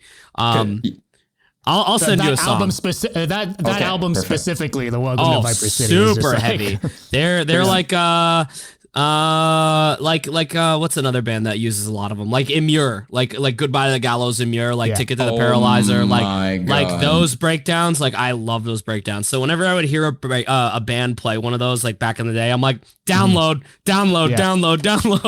It was by the way, to me, I would judge by the breakdowns too. Yeah, for me, it was the mix of that particular note for breakdowns, but then also the kind of inhale-y kind of tunnel throats that go into like they're like high, you know, there's like whenever, I don't know, like a band, Destroy the Colossus were like one of those bands that had like that sort of vocal tone. Those two elements together is like, sign me up. I'm good. I loved the pig squeals too. I like I Shot the Sheriff and like my god, yeah, super good band.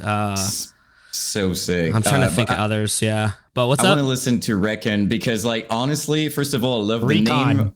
Recon, sorry. It's my French.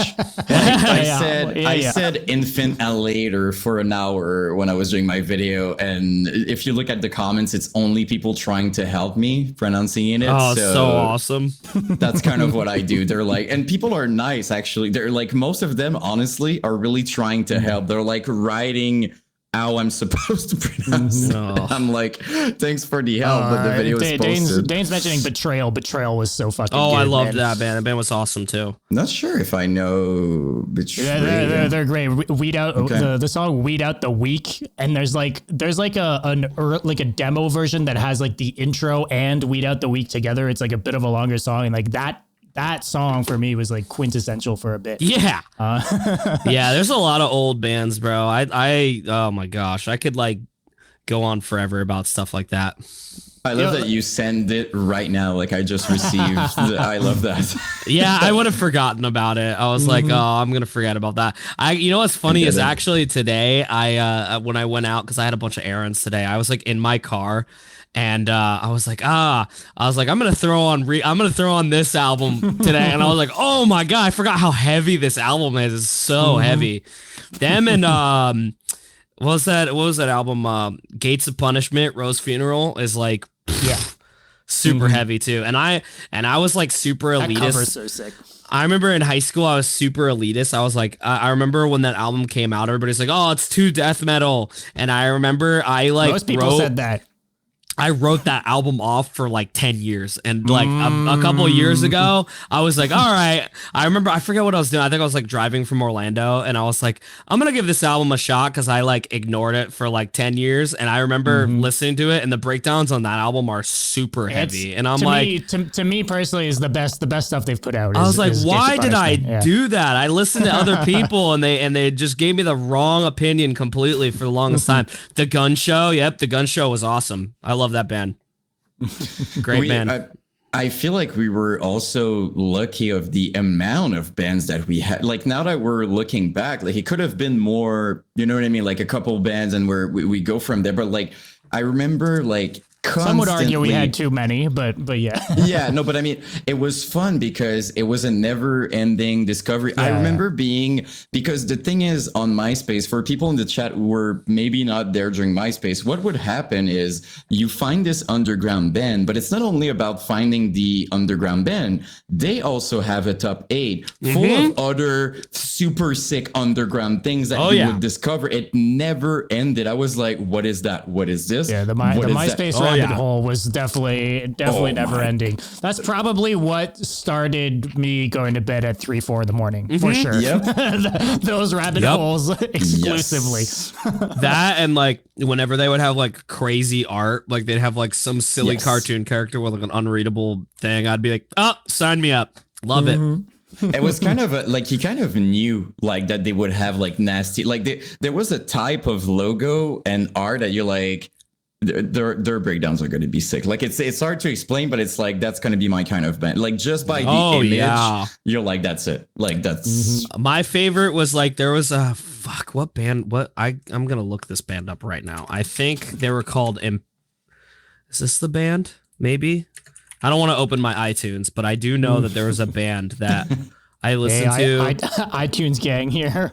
I remember there was a band that had like just what you're talking about. It was like the image was like this like goat priest with like inverted cross, and then the logo was in varsity font, and I was like, oh, that's exactly what I'm probably gonna like.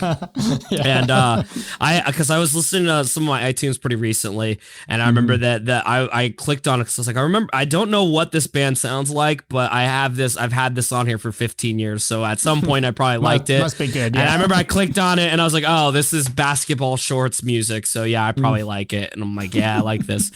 We Speak Texan. I remember that band. That band was cool. Those guys were sick, yeah. Giddy Up Gangsta. Yeah, that was one of the first bands I ever listened to. I remember my friend on the bus showed me that band. I remember that. That was, I think they had only 3 or 4 songs, I think. Ever. Yeah. Yeah, I think they had like 3 songs. The funny thing about the amount of bands that we had is like every single time, I swear, every time I do a top 5 bands that you need to listen to on my channel, 98% of the comments are like, what about this? What about him? Because I get it. There's so many, but I'm like, guys, it's just like 5 that I picked. Like, it doesn't mean that I don't listen to anything else. Yeah. Like, all the comments is like, what about them? You forgot about them. I didn't forget. It's like, I just cannot do like, I can only pick 5. Top 700 bands of back then, you know? Yeah. And talking about that, it was a big part of our scene, the top breakdowns. That's how I discovered many bands, top you know? 10 breakdowns. Yeah, that's how I discovered a lot of them. Like, heart crushing, you know, like bone shattering breakdowns. Yep. And they would always be bass boosted, and you're like, "Oh my gosh, this is awesome!" With the comment, always the Comic Sans fucking writing for like the song names and shit. There was a band that was always on. There was Fallen Figure was always on the videos. You remember that band, Fallen Figure? There was. Devival, their album is. I think I do actually. I'm gonna type it. I'm curious. I'm sure you'll see the album art. It was like a Spartan helmet orange. in like the water, and it had like the blue writing. They would always be. Or is that a Fallen Theory? Was that a Fallen Theory? I think that's a Fallen Theory because the Spartan thing though. Fallen Figure was like an orange. It was Devival is the name of the album. Oh yeah, and the logo's like this. Yeah, exactly. Yeah, Yes. it's like some As Blood Runs Black stuff. What's his name that's in Ice 9 now was in there. Whoa, I did not know that. Holy shit. Yeah, who I don't know why I'm blank. Dan Sugarman, he was in Fallen Figure. Whoa. Yeah. That's crazy. I didn't know that. I think it was post that album, to be fair, but he was like involved what in about that. What about do you remember that band in By Blood and Iron? That was like a big MySpace band. Okay, so that is the band that gets mentioned. We've got a Discord of other fucking MySpace deathcore nerds. Yeah. That is the band that gets mentioned the most as like most underrated most underrated band. That the one song is always posted in our Discord, and yeah, that's Jesse Cash's old yeah, that's band. That's era, right? Yeah, exactly. Yeah. Damn. Salt and Swine were sick. Oh, Salt and Swine. That was one of my favorite bands for a very long time too. They have those types of breakdowns that you were talking about. Damn. There's so many old bands. Jeez. And Infernal Offering was that fucking song that everyone always Salt and links Swine. from. Of Salt and Swine, I remember they had the craziest weird logo, the kind of like swoopy. I remember that when I found that band was like the album cover was like the dude getting hit with the sledgehammer, and I remember the song where they have the gang chant with the bounce. Oh my god! I remember when I found that I was like, this is so heavy. Holy shit! Mm-hmm. Yeah, no, there's a lot of bands, man. Gosh,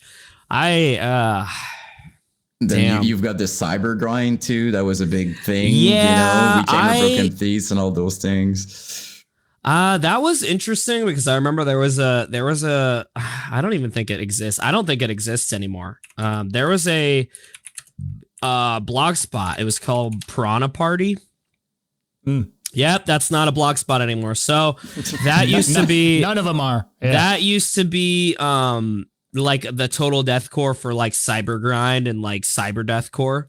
Mm-hmm. And that shit was awesome too. Even though I didn't really like the whole like Nintendo core. Yeah. Like I remember there was like that was like trudging through like wading through like bad. There's so many bad bands. So I'm guilty of that trend, and it is I don't bring it up ever. Cause it's dog shit. It is pure so dog shit, my dude. Like, and it sucks because like I want to like it because of the whole aesthetic of being like, oh, it's like Nintendo music mixed with like grind and deathcore, and I'm like, but these bands are so bad. It sucks because like I want to love it, but I mean, like the worse the band was, the cooler it was, right? Like that was yeah. And I mean, there was like a couple where I was like, okay, I can get behind this, but there was a lot of them where I was like, I'm not a fan of this. Most of them, to be fair. I mean, it was all like.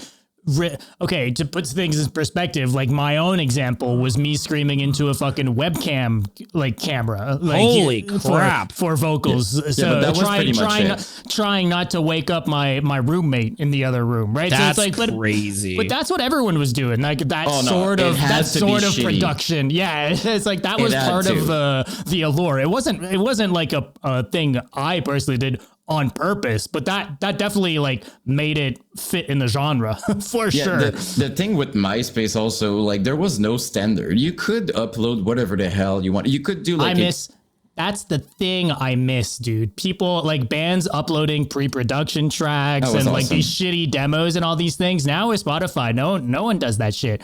No one's uploading like a demo version of a song to Spotify or even YouTube. Nope. It doesn't have like, maybe if a band is super fucking nerdy, they might upload something to like their own private SoundCloud account or some shit, but like not in the way that we used to have. Like you'd go onto a MySpace page and the only song that would be there was like a new song pre-production because you saw version, the evolution of things. Like you would see them dropping like half, like sometimes it was like a new intro, like just like a demo. Sometimes it wasn't even like a complete song. It was like a part of whatever, and they were just like uploading it. You're like, oh shit. There's just there was the rawness too, right, of the pre-production tracks and demos for the most part, which I think was part of the allure back in the day for a lot of these MySpace bands. So whenever we did get those like demo tracks that kind of sounded shitty, sometimes they sounded better. Like there's still to this day some tracks that I go back to the demo versions instead of the properly released versions that came out on an album afterwards. Yeah, like, the Contortionist. Some of these just didn't.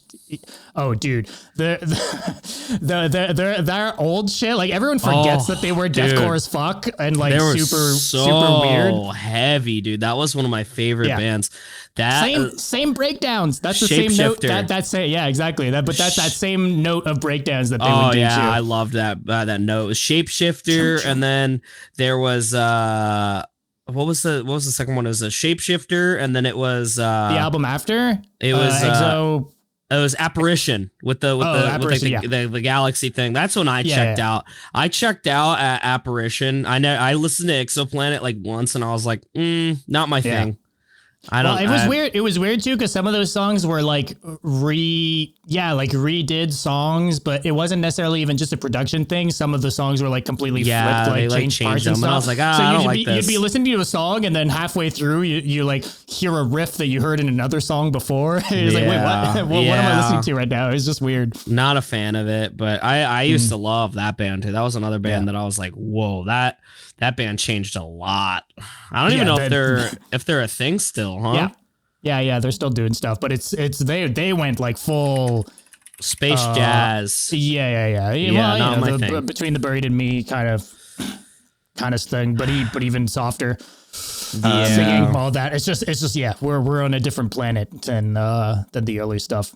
Before I forget, Peacemaker mentioned Soda Suffering. They're so sick. Like, I remember discovering them, and I was like, what is that? Like, it was around the time that I loved We Are the End, all that stuff. Like, I always associated for somehow in my brain. Yep. And I was like, Soda Suffering, dude. Like, oh, yeah, dude. That fucking, I remember that EP and then the demo and the fucking, dude, all of that shit still holds up so well, too. It's still so heavy.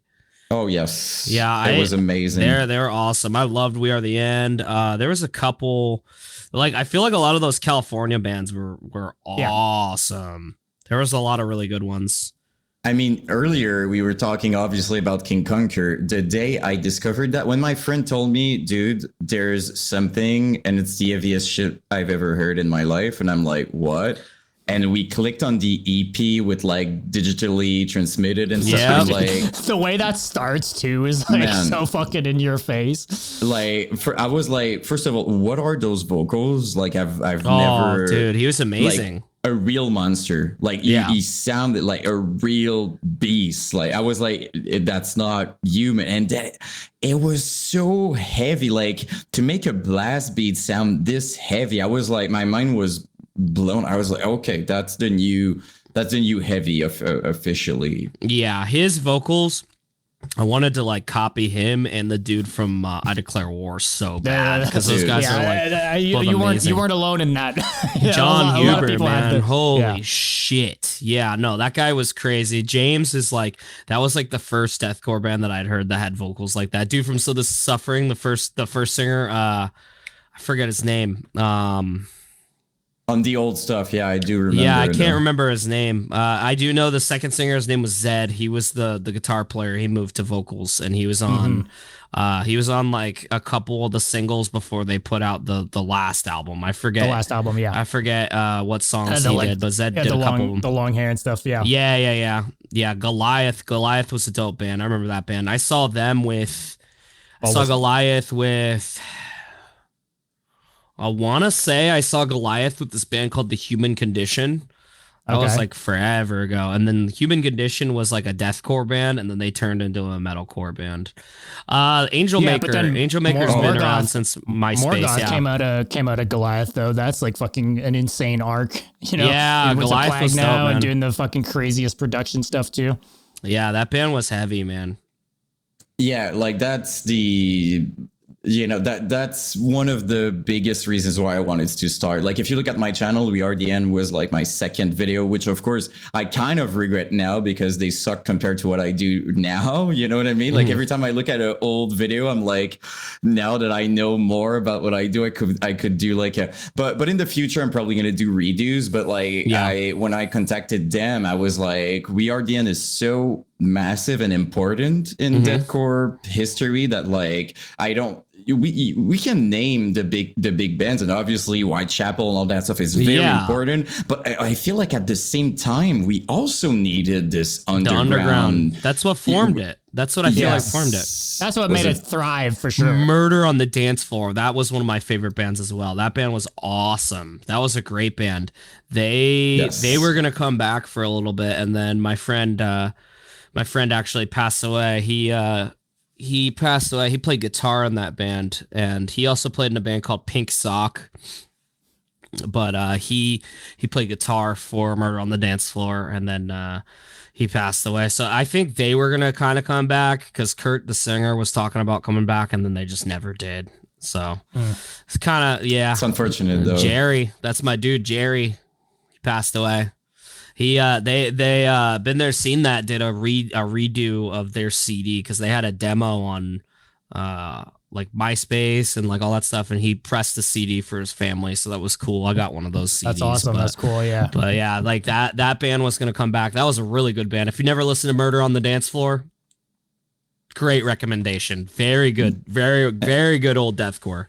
And they got mentioned quite a bit on my channel, you know, in terms of like, you should do a video on this and this. Like, I do remember people asking for, it would be probably a good, like any bands basically that were like big, but at the same time, there's no info is when I come in, I'm like, okay, we need a video about that because you know. Yeah, you're documenting history. Who else? Breath Before Surfacing. I think that band was like kind of big at one point, right?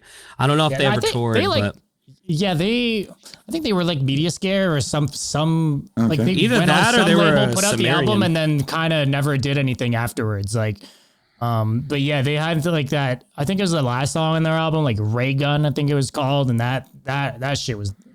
Those guys were really good, but those are all kind of bands like, along with like a different breed of killer and stuff like that I always really enjoyed because of the melodic side that they had on top of like the heavy like deathcore, like breakdowns and gang chants and build-ups to breakdowns and stuff, but very, very focused on the melodic side to it.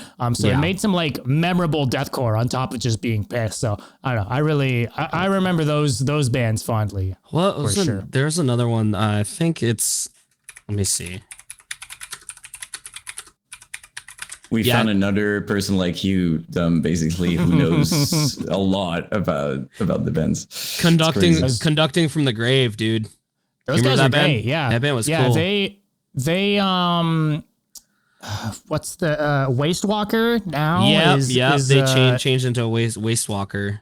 Yeah. Wow. So they're still kind of kicking, but yeah, those guys were doing the rounds too, right? Like they were touring like pretty consistently, like touring Europe and stuff like that. And then it's kind of, I want to say they toured a couple times, right? Conducting from the Grave. I feel like they toured for a bit. They toured for a minute, and they were going overseas and everything. And then I don't know what happened, but they says Cataclysm, All Shall Perish, Decrepit Birth, Conducting from the Grave. Okay, that was Carnifex, Impending Doom, Mesmea, Conducting from the Grave, Underneath the Gun, Molotov Solution. Wow, jeez. Yeah.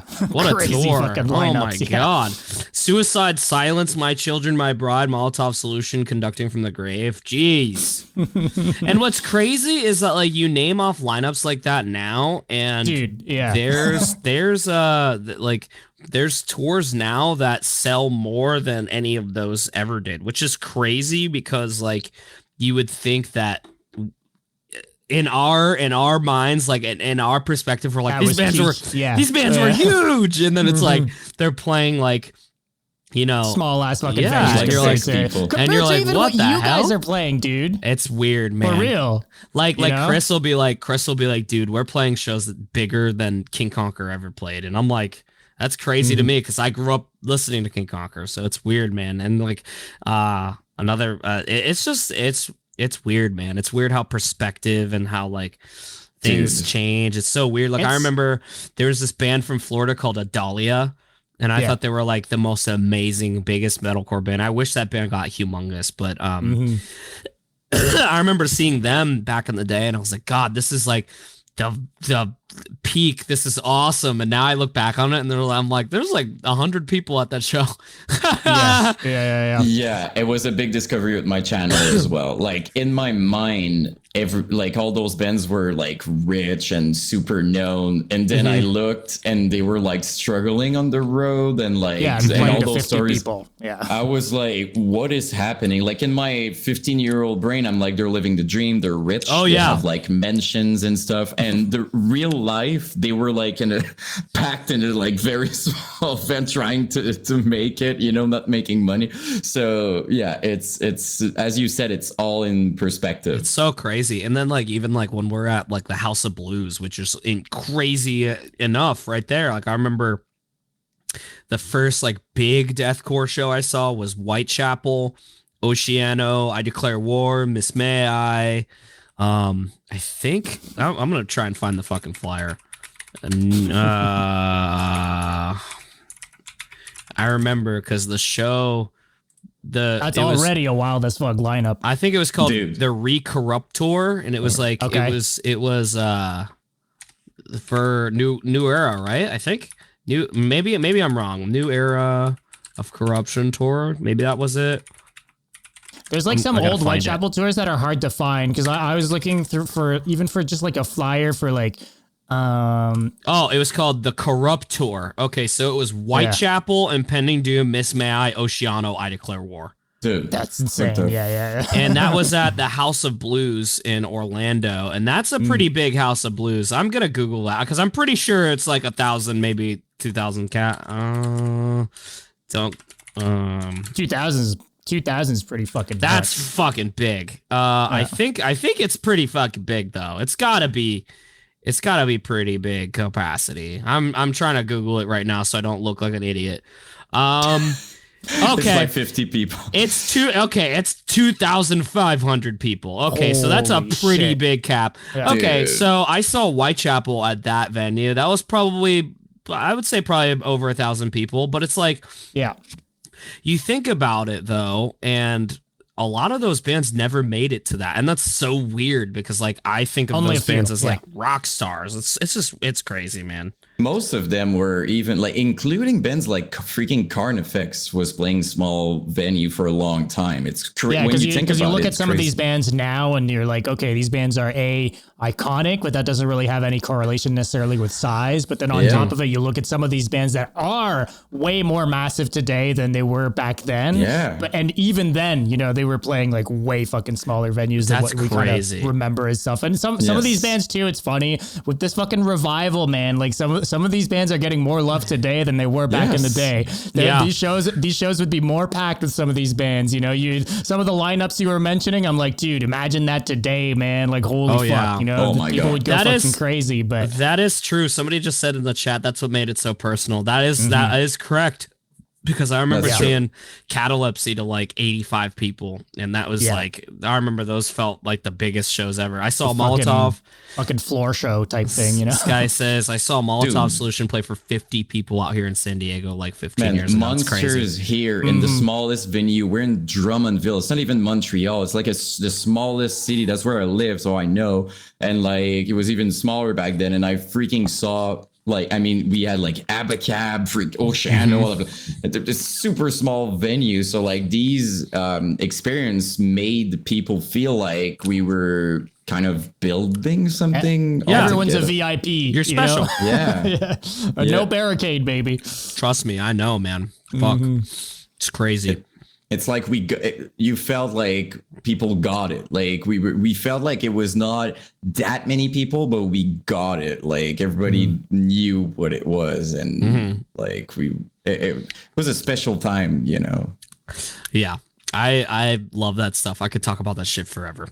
That's kind of what we do. Yeah, that's kind of our thing. But I do think we should have you back on the show, for sure, because we do have so much more that we could talk about. But I'd have maybe one. It's a ridiculously quick rapid fire question, and then I'd love for you to just talk to us about a little bit of what's going on next for the band, because I know you guys are doing some more. You got the album, all that. So McDonald's Large French Fries is asking, who in the band is most likely to have a Florida Man headline? Dang. I don't know. I mean, we're pretty. we all lead pretty tame lives. I feel like, like I don't feel like I really do too much. I mean, I kind of just like go outside to the dumpster and throw my trash out, and then I come back in here. I buy merch, I play video games, and that's pretty much it. I don't really do much. I don't think. Are you an anime person? I need to know that. Am I a what? Anime. Do you watch anime? Yeah, I like anime. Yeah, I got anime on my on this whole arm. It's all anime stuff. You see what I'm doing, Dom? I'm recruiting for recruiting people for we want to do an anime roundtable here at some point. Yeah, I love anime. I love that stuff. I just actually did this last tour. I did a tour of Crunchyroll. There was a dude there that likes heavy music, and he did like I did a tour of Crunchyroll. It's crazy. That must be cool to see. They must have so much cool fucking shit. Yeah, dude. They have like statue of Goku in there. They have the Dragon Balls that were like in Japan. They're like 35 fucking years old. They had like a bunch of Full Metal Alchemist stuff. Like they had like the statue of Ed and Al, and then they had like what else did they have? They had just a bunch of crazy stuff, like old Gundam stuff. It's crazy stuff you just don't see anywhere else. Legendary. Right? Like it must, yeah. It's like it's like office exclusive to see. It's crazy. That's awesome, man. What do you what do you have? You've got the Euro shows coming up with a bunch of cool fucking bands, few festivals in there. What's coming for you guys? I know you have the album eventually, September. So we do that, and then we have a tour that we're announcing that's in October to November. And then I think we have some dates at the very end of the year because we're doing like another festival sort of thing. And then we have a tour next year, early in the year. That's another Europe one, I think. And then tours being announced for 2025 already is breaking my fucking brain. Dude, man. I'm like, wait, what yeah, what the fuck is going on? We're booked out until mid of next year already. That's insane. Which is That's crazy. wild. Good problems, I guess. Yeah. It's a good problem to have, but it's also very tiring because you're like, yeah, my next question was like, when are you going to rest exactly through all that? A month here and a month there, a month here, a month there, basically. So I have, we have the stuff that we leave for in a couple weeks, and then I'm off for a couple months, and then we go out October, November, and then we're done for the year pretty much. So. And your album's coming out September, right? Mm-hmm. The EP? Yeah. Do you guys have other plans around that? I mean, we're doing like vinyl release stuff in pre-order packages, I think. And then also at the end of the year, I think we're going to do like a couple shows where we play it in full. I think that's like the plan, I think. That's awesome. So it'll be a good time. Hell yeah, and there's definitely I can tell there's a hype surrounding it. Like as we were talking just earlier, people were like, dude, the EP and stuff, and with the success with the videos, your tours and all that, like I'm sure there's a lot of people waiting for it. Yeah, I think so too, which is good. I'm hyped that people are excited for it. Oh yeah, man. Well, dude, thank you so much for taking the time and fucking nerding out with us. Yeah, man. It's cool to talk to band people in general, just to talk music. But when we get to talk to people that have a deep love for the same MySpace deathcore as Yan and I love that it's stuff. always fun. So yeah, you need to come back. Like between one of your 20 tours that you're doing, we're gonna figure it out. Yeah, I'm down anytime. Oh yeah. Well, we'll keep in touch, man. And thank you so much for doing this. It was awesome. And we'll of course. Yeah, we'll talk soon, man. Yeah, of course. I'm Thank you down so anytime. much, man. Yeah, thank you. Thank you, man. Thanks, Peace dude. out. Thanks.